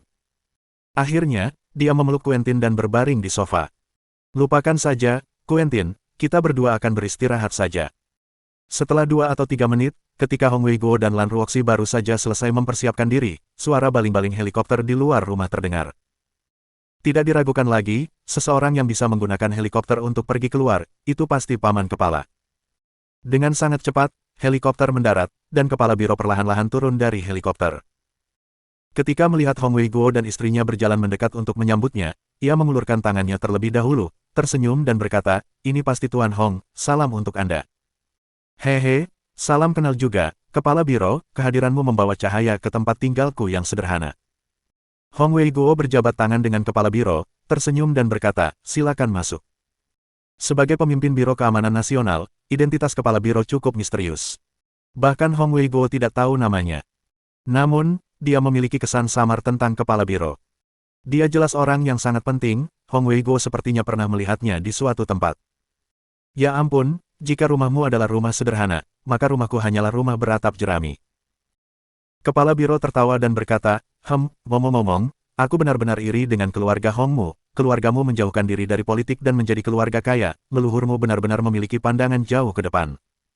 "Hehe, Anda pasti bercanda, kepala biro." Hong Wei-guo mengundang kepala biro untuk duduk di sofa, menatap Hong Dali sebentar dan berkata, "Bajingan kecil ini baru saja pulang setelah mengamuk di luar, kondisi tubuhnya tidak begitu baik, tolong jangan pedulikan dia, kepala biro." "Hahaha, bagaimana mungkin aku keberatan dengan bajingan kecil ini?" Kepala biro duduk di sofa dan tertawa terbahak-bahak. "Jika bukan karena dia, aku tidak akan datang ke sini tengah malam. Dali, bisakah kau membiarkanku memeluk anak harimau ini sebentar?" "Oh, tentu saja." Hong Dali meletakkan Quentin di tangannya. "Quentin, cium dia." Quentin langsung menjilati wajah kepala biro. Wajah kepala biro itu penuh dengan ludah Quentin. Dia tertawa getir dan berkata, "Bajingan kecil ini, dia selalu suka bermain-main." 1. Catatan kaki penulis, lidah harimau memang memiliki duri, tetapi ia dapat melepaskan dan menahannya sesuka hati. Satu-satunya kekurangan anak ajaib ini adalah dia senang bermain-main, hehe. Saat menyebut Hong Dali, Hong Wei-guo langsung ingin tertawa. Anak ini suka bermain-main dengan berbagai hal secara acak, tetapi peruntungannya cukup bagus, jadi, semua hal yang dia lakukan tampaknya menghasilkan banyak uang sekarang. Haha, memang begitu. Kepala biro meletakkan Quentin kembali ke lengan Hong Dali, tersenyum dan berkata, "Anak ini juga punya nama panggilan di sampingku, maskot kota Tianjing, ini bukan lelucon, haha." Puff. Mendengar julukan menarik ini, Lan Ruoxi tak kuasa menahan tawa. "Paman kepala, aku masih punya julukan seperti itu." Hong Dali langsung merasa bersemangat.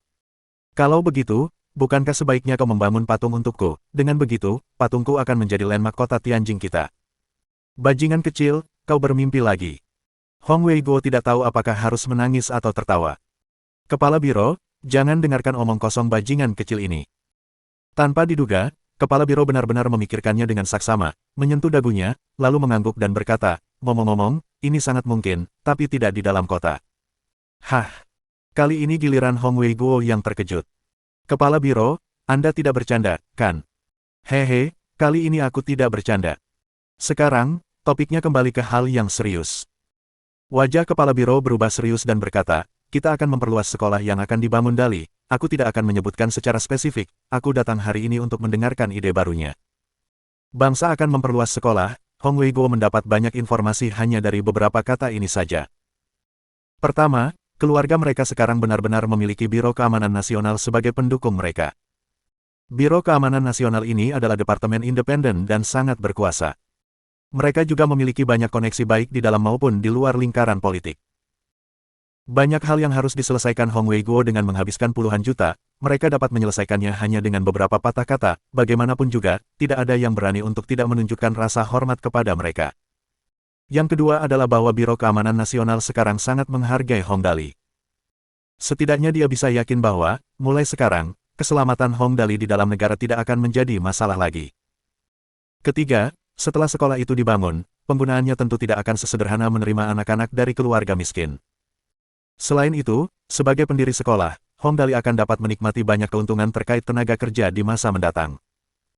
Poin apapun dari ketiganya sudah cukup untuk membuat seseorang tertawa bahkan dalam mimpi jika hal ini terjadi pada mereka. Namun, melihat Hong Dali terus bermain dengan Quentin dengan sangat tenang, Hong Wei-guo hanya bisa menggelengkan kepalanya tanpa daya. Anaknya yang hilang ini benar-benar memiliki hati yang besar. Pada saat ini, kepala biro menyodok Hong Dali, tersenyum dan bertanya, "Dali, kamu meneleponku hari ini dan mengatakan bahwa kamu ingin melakukan sesuatu yang berhubungan dengan bahasa dan suara, bisakah kamu memberitahuku rencanamu secara rinci?" Hah? Hong Dali berkata dengan aneh, "Aku hanya berencana untuk membuat sesuatu yang baru untuk dimainkan. Sebenarnya, aku ingin mengatakan ini sejak lama. Sebenarnya, Paman Kepala, kau benar-benar tidak perlu datang ke sini secara pribadi." Hong Wei-guo dan Lan Ruoxi tercengang.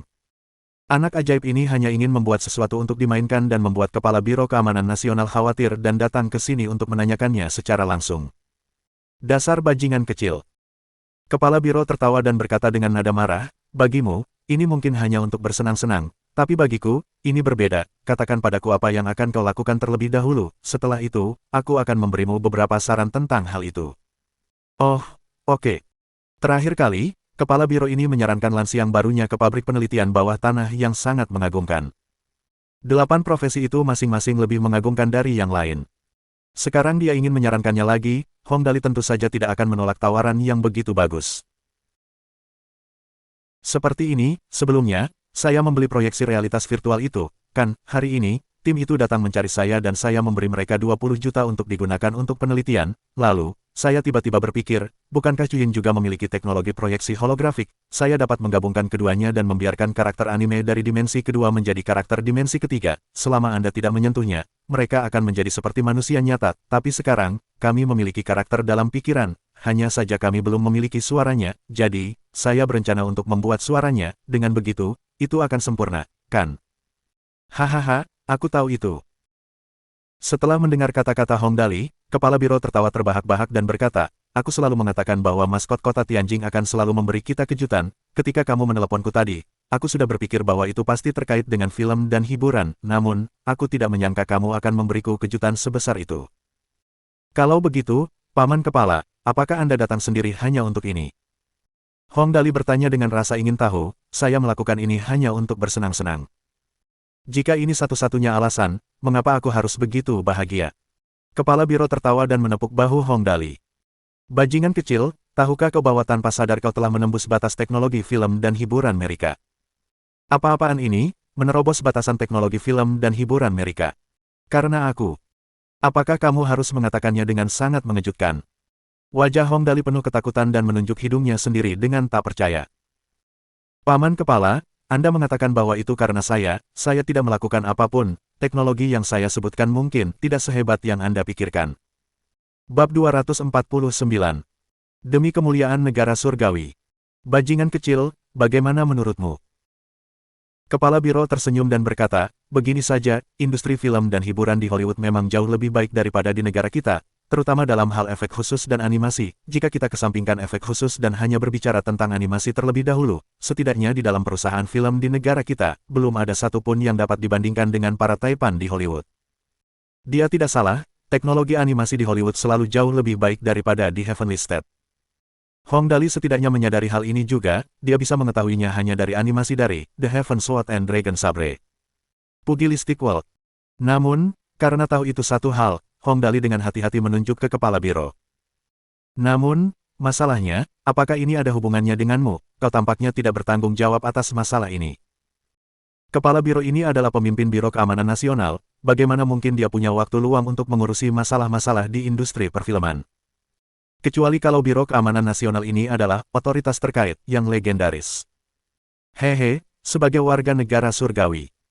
Kepala Biro berkata dengan sungguh-sungguh dan perlahan, demi kemuliaan negara surgawi, anakku yang hilang. Oke, bagian depan, demi kemuliaan negara surgawi, masih cukup membuat darah mendidih. Tetapi bagian terakhir, anakku yang hilang, langsung menghancurkan seluruh suasana, sepertinya kepala biro ini juga cukup lucu. Baiklah, demi kejayaan Hollywood, kepala biro saya. Hon Dali membuka tangannya tanpa daya dan mengangkat bahu. Namun, saya masih tidak mengerti bagaimana ini berhubungan dengan apa yang sedang saya lakukan. Tidak peduli bagaimana saya melihatnya, apa yang sedang saya lakukan tampaknya bukan sesuatu yang dapat mendobrak batasan teknologi Hollywood. Baiklah, izinkan saya menjelaskan secara rinci alasan saya datang ke sini hari ini.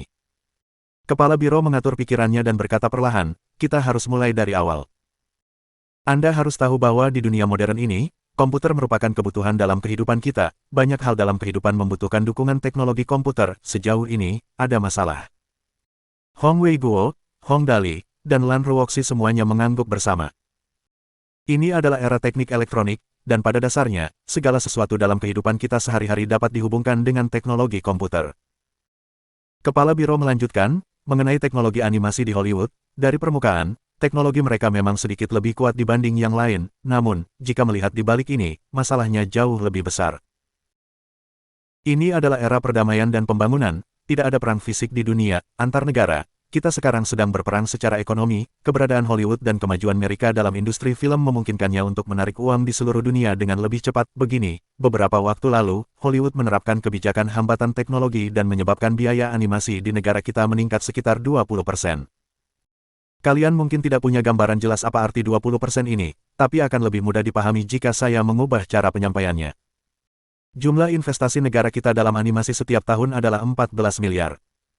Sekarang biayanya dinaikkan sebesar 20%, itu berarti hampir 3 miliar modal telah hilang. Begitu banyak. Mendengar perkataan kepala biro, Hong Wei-guo dan Lan Ruoxi terkejut. Mereka tidak pernah menyangka bahwa hambatan teknologi di Hollywood benar-benar memiliki efek yang begitu besar. 3 miliar, bagaimanapun juga, bukanlah jumlah yang kecil.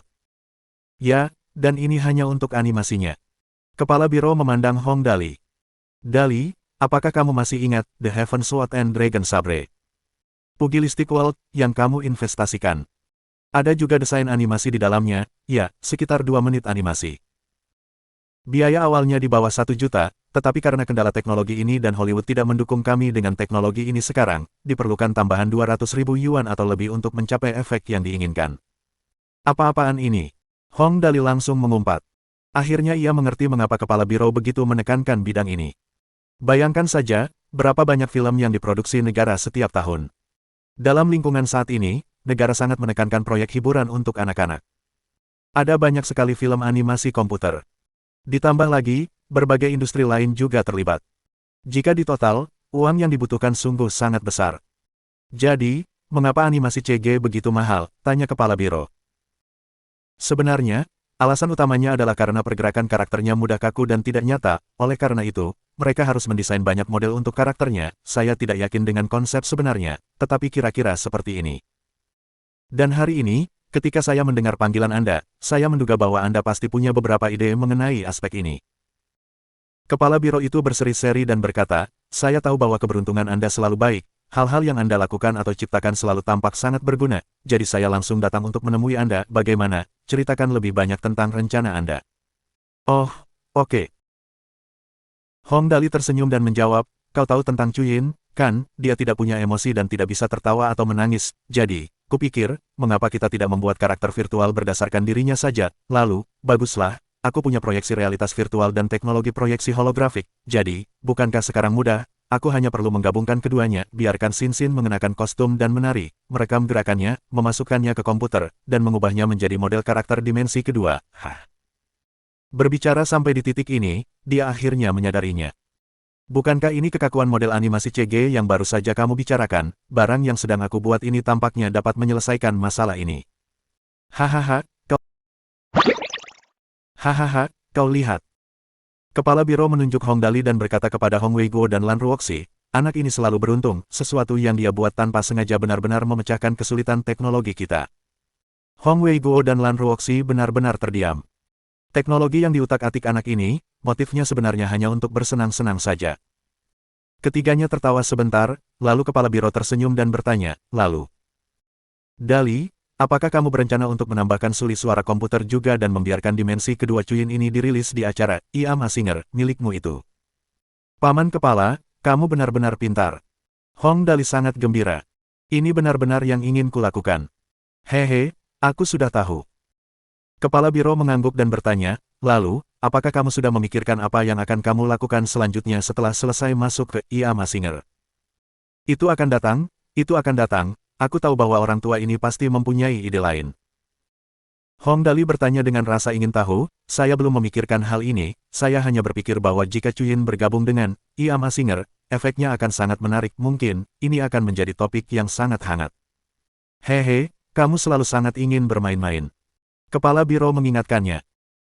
Biarkan aku memberimu sebuah contoh, setelan proyeksi node virtual ini, jika kamu sedikit memperbaikinya dan menjadikannya pelacak GPS pada tubuh manusia dan berkoordinasi dengan teknologi proyeksi holografik, ya, misalnya, mengatur lokasi di punggung orang tersebut, lalu menambahkan sayap padanya, lalu menggunakan teknologi proyeksi holografik untuk memproyeksikannya. Apa-apaan ini? Hong Dali langsung berseru. Kalau begitu, bukankah mereka akan menjadi manusia burung? Begitu manusia burung muncul, siapa yang bisa melawannya? Dasar bajingan kecil. Hong Wei Guo dan istrinya langsung geli. Itu malaikat, kau benar-benar bisa mengatakan apapun yang terlintas di pikiranmu. Meskipun teknologi yang dibicarakan Kepala Biro itu masih banyak kesulitannya yang harus dipecahkan, setidaknya sekarang sudah ada arahan umum. Itu belum semuanya, Kepala Biro terus tersenyum dan berkata, Dali, pikirkan juga ini, jika perang benar-benar terjadi, pada malam hari, kita dapat membuat beberapa mobil jarak jauh yang membawa pelacak GPS dan menggunakan teknologi proyeksi holografik untuk memproyeksikannya di mata musuh. Itu akan menjadi tentara yang tak terhitung jumlahnya. Hehe, dengan cara ini, tentara asli dan palsu dicampur bersama untuk membingungkan musuh. Apa efeknya? Begitu dia mengatakannya dengan cara ini, Hong Wei Guo dan Lan Ruoxi mengerti. Hal ini, jika kita bicara dalam skala kecil, hanya untuk hiburan dan bersenang-senang. Namun, jika kita bicara dalam skala besar, maknanya akan sangat berbeda. Kedengarannya memang sangat keren. Seperti yang diharapkan, Hong Dali langsung bersemangat setelah mendengar ini. Ini ide yang bagus, hehe, sepertinya uang ini benar-benar layak dibelanjakan, hehe. Apakah Anda sengaja mencoba membuat kami marah? Ini bukan hanya layak dibelanjakan, ini praktis merupakan kemenangan yang pasti. Berbicara sampai di titik ini, Kepala Biro berkata dengan sungguh-sungguh, karena kami bukan orang luar dan anak Dali ini suka mengutak-atik sesuatu, kami juga senang untuk sekadar duduk santai dan menikmati hasil utak-atiknya. Kami mengagumi kenyataan bahwa ia sering kali memunculkan ide-ide yang sangat bagus, namun, masalah ini harus dirahasiakan dan tidak boleh dibocorkan, jika tidak, mungkin ada orang yang akan memendam niat jahat terhadap Dali. Saya tidak bersikap menakut-nakuti, sekarang, semakin Dali hidup tanpa beban, semakin ia menyia-nyiakannya, semakin aman ia. Saya mengerti. Hong Wei Guo dan istrinya mengangguk dengan marah. Jangan khawatir tentang kami berjanji tidak akan memberitahu siapapun tentang hal ini. Mereka berdua memperlakukan Hong Dali sebagai kesayangan mereka pasti akan mencegah segala hal yang bisa berdampak buruk pada Hong Dali. Hong Dali menyentuh hidungnya. Jadi, mulai sekarang apakah ini dianggap pemborosan pada perintah resmi? Wah, ini bagus sekali. Mulai sekarang, aku bisa berfoya-foya sesuka hatiku.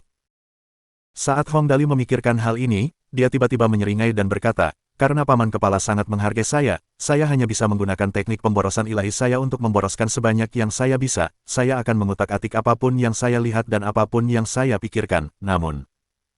Ketika Hong Wei Guo dan Lan Ruoxi mendengar ini, mereka berdua menghela napas panjang. Sekarang, mereka tidak khawatir Hong Dali akan menyia-nyiakannya, tetapi lebih khawatir bahwa dia tidak akan menyia-nyiakannya. Namun, ketika mereka mendengar kata-kata terakhirnya, mereka kembali dibuat tegang. Anak ini benar-benar membunuh mereka. Apa gunanya, namun pada saat seperti itu? Tapi apa? Kepala Biro bertanya dengan rasa ingin tahu. Paman Kepala. Hong Dali berseri-seri karena gembira, ekspresinya mengundang hantaman dari yang lain. Apa yang akan kulakukan mulai sekarang, kalau boleh jujur, adalah mengabdikan diri kepada negara. Kalau boleh jujur, aku akan berubah dari anak kecil menjadi anak yang boros. Sebenarnya, aku masih peduli dengan citraku, tidak apa-apa menjadi anak kecil yang boros, tapi gelar anak yang boros ini, benar-benar akan merusak reputasiku. Bab 250. Kata yang Tuan Muda inginkan adalah, Petui, reputasi macam apa yang kau miliki? Ketiga orang di ruangan itu meludah dengan nada menghina pada saat yang bersamaan. Hong Dali menggelengkan kepalanya dan berkata, untuk membuktikan ketidakbersalahanku dan untuk menjawab tunanganku, Paman Kepala, tolong tuliskan beberapa kata untukku, aku akan menempelkannya di dinding. Oh, minta saja dia menulis beberapa kata. Itu hanya masalah kecil. Hong Weiguo dan Lan Ruoxi keduanya menghela napas lega. Wajah kepala biro penuh rasa ingin tahu dan mengangguk. Apa yang kau ingin aku tulis? Ngomong-ngomong, kaligrafiku masih lumayan. Hong Dali mendekatkan mulutnya ke telinga kepala biro dan memberitahunya. Kepala biro tertegun sejenak lalu langsung tertawa sampai dia memeluk perutnya dan memarahi. Dasar bajingan kecil, bagaimana bisa kau mengucapkan kata-kata seperti itu? Paman Kepala, ini hanya beberapa kata. Wajah Hong Dali penuh dengan keluhan. Apakah Anda akan membantu saya melakukan ini atau tidak? Lain kali, jika saya membuat beberapa prestasi luar biasa untuk negara dan menyebutkan bahwa terakhir kali Anda tidak bersedia menulis beberapa kata untuk saya meskipun saya memohonnya. Ini. Kepala biro menggelengkan kepalanya tanpa daya. Anak kecil, aku benar-benar terkesan padamu, aku benar-benar tidak tahu apa yang ada di kepalamu. Jika aku menulis kata-kata ini, reputasiku akan ternoda. Hanya beberapa kata, tidak terlalu merepotkan, kan? Hong Weiguo dan Lan Ruoxi tidak mengerti, tetapi mereka tidak bisa berkata apa-apa. Hong Dali menghela napas dan berkata, kalau aku tidak mendapat kata-kata dari Paman Kepala, aku tidak akan bisa makan atau tidur, aku juga tidak akan punya semangat untuk melakukan sesuatu, dan begitu aku tidak punya semangat. Baiklah, saya akan menuliskannya saja. Kepala biro menggelengkan kepalanya dan tersenyum pahit. Saya heran dari mana Hong Dali mendapatkan semua ide aneh ini. Lupakan saja, jika reputasi saya akan ternoda, biarlah. Selama anak ini tidak menyebarkannya, semuanya akan baik-baik saja. Dia langsung bangkit dan berjalan-jalan di ruang tamu. Pada akhirnya, dia berkata tanpa daya, lupakan saja, di mana ruang belajar, saya katakan ini terlebih dahulu, Anda pasti tidak boleh menyebarkan ini kepada orang lain, bajingan kecil ini bahkan belajar cara memeras orang sekarang. Aku tahu kalau Paman Kepala adalah yang terbaik. Hong Dali melompat dengan gembira. Lewat sini, Paman Kepala, cepat kemari. Apa sebenarnya yang sedang dilakukan bajingan kecil ini? Hong Weiguo dan istrinya ingin mengikutinya, tetapi mereka merasa itu bukan ide yang bagus, jadi mereka tetap tinggal di ruang tamu. Mereka bisa melihatnya begitu kepala biro pergi, jadi tidak perlu khawatir. Dengan sangat cepat, kepala biro dan Hong Dali memasuki ruang belajar. Kepala biro mengambil kuas kaligrafi, mencelupkannya ke dalam tinta, mengangkat sikunya, berpikir sejenak, dan meletakkannya kembali. Setelah melakukan ini beberapa saat, dia akhirnya menggertakkan giginya. Bajingan kecil, begitu aku menulis ini dan kamu tidak berusaha sebaik mungkin, kamu akan mendapatkannya dariku. Tidak masalah sama sekali, aku ahli dalam hal ini. Hong Dali berdiri di satu sisi, matanya penuh bintang. Kepala biro langsung mengangkat kuas dan dengan cepat menulis kata-kata, menyelesaikannya dengan sangat cepat. Dia melihat kata-kata yang tidak masuk akal di kertas dan merasa bahwa itu benar-benar lucu. Dia mengeluarkan stempel dari saku bajunya dan dengan kasar menempelkannya di kertas. Kemudian, dia meninggalkan ruangan dengan langkah besar dan berkata, ingat, jangan biarkan siapapun tahu tentang ini. Dari ekspresinya, sepertinya dia benar-benar malu menghadapi siapapun sekarang. Hong Dali melihat kata-kata di kertas itu dan langsung merasa gembira. Hahaha, ini bagus. Apa sebenarnya yang sedang dilakukan bajingan ini? Hong Weiguo menatap punggung kepala biro saat dia bergegas meninggalkan rumah. Kepala biro pergi terburu-buru, apa sebenarnya yang dia tulis? Sambil berkata demikian, Hong Weiguo bertanya kepada istrinya, mengapa kita tidak pergi melihatnya? Lan Ruoxi mengangguk. Ayo kita lihat. Setelah mereka memasuki ruang belajar, mereka segera melihat 9 kata besar berwarna hitam di kertas tulis yang bagus itu. Kata-kata itu sangat jelas. Kata-kata itu adalah, sia-siakan untuk kebangkitan negara surgawi. Ini memang pertama kalinya seseorang menulis sesuatu seperti ini untuk orang lain, tidak heran kepala biro itu lari tergesa-gesa dan meminta mereka untuk tidak memberitahu orang lain tentang hal itu. Hong Weiguo dan Lan Ruoxi tertawa sampai mereka memukul-mukulkan tangan mereka di atas meja, wajah mereka merah padam. Mereka kemudian buru-buru berkata, Dali, pergilah dan istirahatlah lebih awal, kita akan kembali ke kamar sekarang. Setelah mengatakan ini, mereka berdua segera meninggalkan ruangan. Saat mereka berjalan, bahu mereka terus bergetar. Begitu mereka memasuki ruangan, mereka kemudian menepuk dada mereka dan tertawa terbahak-bahak. Ini harta karun.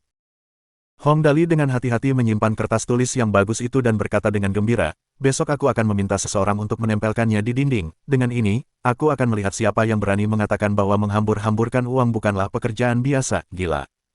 Dia sangat gembira.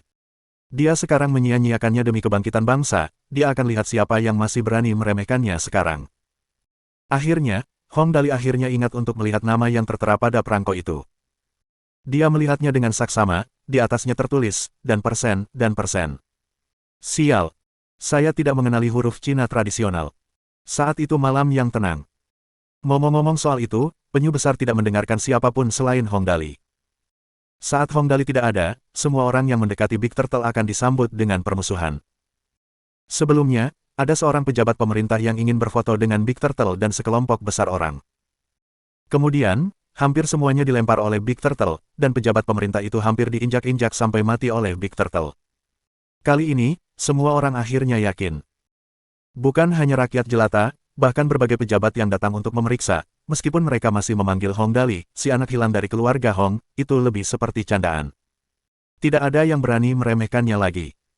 Tentu saja, sebagian besar waktu, mereka memanggilnya, maskot kota Tianjing. Sekarang, julukan yang lebih menarik ini. Juga, dikatakan bahwa julukan ini disebarkan dari Biro Keamanan Nasional. Pada pukul 8 pagi, Lin Hao sudah berada di lantai 9 gedung Chen Hui. Ia membungkuk ke arah Hong Dali dan berkata, "Tuan Muda, saya sudah mengabarkan bahwa kura-kura hitam akan bergabung dalam film ini, bisakah Anda meluangkan waktu untuk membawa kura-kura hitam ke kru syuting kami?" Saya tahu Tuan Muda sangat sibuk sekarang, kami hanya perlu meminjamnya sebentar, sekitar 2 jam, kami hanya perlu mengambil beberapa foto kamera. Hong Dali berbaring di paha Li Nianwei. Dia jelas belum terlalu bangun dan berkata dengan bingung, "Mungkin siang nanti, aku punya hal lain yang harus kulakukan sebelum siang. Ya, kau bisa kembali dulu, aku akan ke tempatmu sore ini bersama Big Turtle." Setelah mengatakan ini, dia menguap lagi. Aku seharusnya tidak bangun pagi-pagi sekali, aku sangat mengantuk. Baiklah. Tidak apa-apa asalkan Hong Dali setuju, Lin Hao jelas tidak akan berani menolak. Dia setuju sepenuh hati dan berkata, "Kalau begitu, saya akan menyusahkan Tuan Muda untuk datang. Saya tidak akan mengganggu Tuan Muda lagi, saya akan kembali sekarang. Kau boleh pergi." Hong Dali menyentuh dagunya dan tiba-tiba bertanya, "Oh benar, ngomong-ngomong, tanyakan kepada ketua perusahaanmu apakah dia ada waktu luang di sore hari. Jika ya, mintalah dia untuk pergi ke lokasi syuting juga. Aku berpikir bahwa jika itu benar-benar tidak berhasil, sebaiknya kita gabungkan kedua perusahaan kita. Aku masih sangat menghormatimu dan krumu." Lin Hao tampak tertegun sejenak sebelum ia menjadi sangat gembira. Tuan Muda berkata bahwa ia ingin menggabungkan kedua perusahaan. Jika itu terjadi, ia akan menjadi pendukung dan tempat berlindung kita. Ini benar-benar kabar baik. Tidak masalah, sama sekali tidak masalah. Lin Hao menepuk dadanya dan berjanji. "Saya akan menelepon ketua sekarang, dia pasti akan datang sore ini." "Yup, oke, kamu boleh pergi sekarang, aku mau tidur dulu sebentar lagi." Hong Dali berkata begitu dan membalikkan tubuhnya ke arah lain, dengan bingung berkata, "Kenapa aku terus merasa ada banyak hal yang harus dilakukan hari ini benar-benar aneh. Kalau tidak, mengapa orang lain berkata bahwa dia tidak hanya beruntung, mulutnya pun diberkati." Ketika dia baru saja selesai mengatakan itu dan sebelum suaranya jatuh ke lantai, Zhang Kai datang. "Tuan Muda, Le Engsuan dan timnya ada di sini, mereka sedang menunggu di ruang konferensi besar sekarang. Selain itu, ada tim lain yang terdiri dari 10 orang atau lebih. Mereka mengatakan bahwa mereka datang ke sini atas perintah atasan mereka, dan proyek yang mereka tangani adalah pemrograman suara. Mereka datang begitu cepat, apa orang-orang ini tidak perlu tidur?" Hong Dali langsung panik. Air mata mengalir di wajahnya satu saat dia berkata, "Kenapa kemarin aku bilang untuk berkumpul jam 8 pagi, aku sangat tertekan sekarang." Meskipun dia mengatakan itu, dia tetap harus pergi. Hong Dali dengan enggan merangkak, menggosok matanya, dan berkata, "Ayo pergi, ini benar-benar sungguh tidak baik jika seseorang tidak tidur." Hong Dali hampir terhuyung-huyung sepanjang jalan. Ketika dia dengan linglung mencapai pintu masuk ruang konferensi besar, dia telah menjatuhkan banyak vas di sepanjang jalan, meninggalkan kekacauan di belakangnya. "Salam, Tuan Muda." Berbeda dengan perilaku Hong Dali yang gelisah, Le Engsuan seperti melihat kerabat yang telah lama hilang saat melihat Hong Dali. "Tuan Muda, saya telah membawa mereka semua ke sini, lihat. Ada 8 orang termasuk saya, kita semua pasti elit." "Oh." Hong Dali menguap panjang dan setengah sadar, melambaikan tangannya. "Berikan tip kepada semua orang sebesar 20.000 yuan terlebih dahulu, untuk pemindahan barang. Kalian sendiri yang akan mengurusnya, lantai 4 hingga 7 kosong, kalian dapat memilih lantai manapun yang kalian suka." Sambil berkata demikian, dia berbaring di atas meja dengan linglung. Untungnya, perintahnya sederhana. Para anteknya melaksanakan perintahnya tanpa potongan harga. 3 antek laki-laki langsung mengeluarkan uang dari saku mereka dan memberikan masing-masing 2 tumpukan kepada 8 orang itu. Ini adalah tip dari Tuan Muda. Terima kasih, Guru. Le Engsuan memimpin yang lain bersorak untuk Hong Dali. Dia langsung tertidur setelah mengatakan ini, menyebabkan orang-orang dari tim lain menonton dengan takjub. Untungnya, dia punya Ling Xiaoyi, kepala pelayan yang hebat. Setelah dia akhirnya mengaturnya, semua orang menghela napas panjang. Mengapa Tuan Muda begitu lelah hari ini? Lin Yanwei bertanya dengan aneh. Kemarin malam, Tuan Muda, dia. Setelah menyebutkan hal ini, wajah Ling Xiaoyi menjadi lucu. Dia mencoba menahan tawanya hingga wajahnya memerah, tetapi dia tetap gagal. Kemarin malam, Tuan Muda memperoleh serangkaian kata-kata, dia begitu gembira sehingga dia tidak tidur selama setengah malam. Kata-kata apa? Wajah Lin Yanwei penuh dengan rasa ingin tahu. Dengan temperamen Tuan Muda, kata-kata apa yang bisa membuatnya begitu bahagia? Kata-kata itu. Ling Xiaoyi berpikir sejenak, dan karena Lin Yanwei bukan orang luar, dia memutuskan untuk memberitahunya. Dia langsung menangkupkan tangannya di telinga Lin Yanwei dan berkata dengan lembut, kepala biro yang secara pribadi menulis kata-kata itu untuk Tuan Muda. P.U. Mendengar kata-kata Ling Xiaoyi, Lin Yanwei yang selalu acuh tak acuh tidak dapat menahan tawa. Dia menundukkan kepalanya dan menatap Hong Dali, yang tertidur lelap di pahanya. Dia tersenyum dan berkata tanpa daya, Tuan Muda ini, dia benar-benar terlalu nakal, hehe. Mohon dukungan dari Om Ante-Ante sekalian buat subscribe agar Mimin terus semangat untuk up novel seru lainnya. Sekiranya ada kebutuhan buat subbag, silakan inbox Mimin atau tuliskan di kolom komentar. Terima kasih.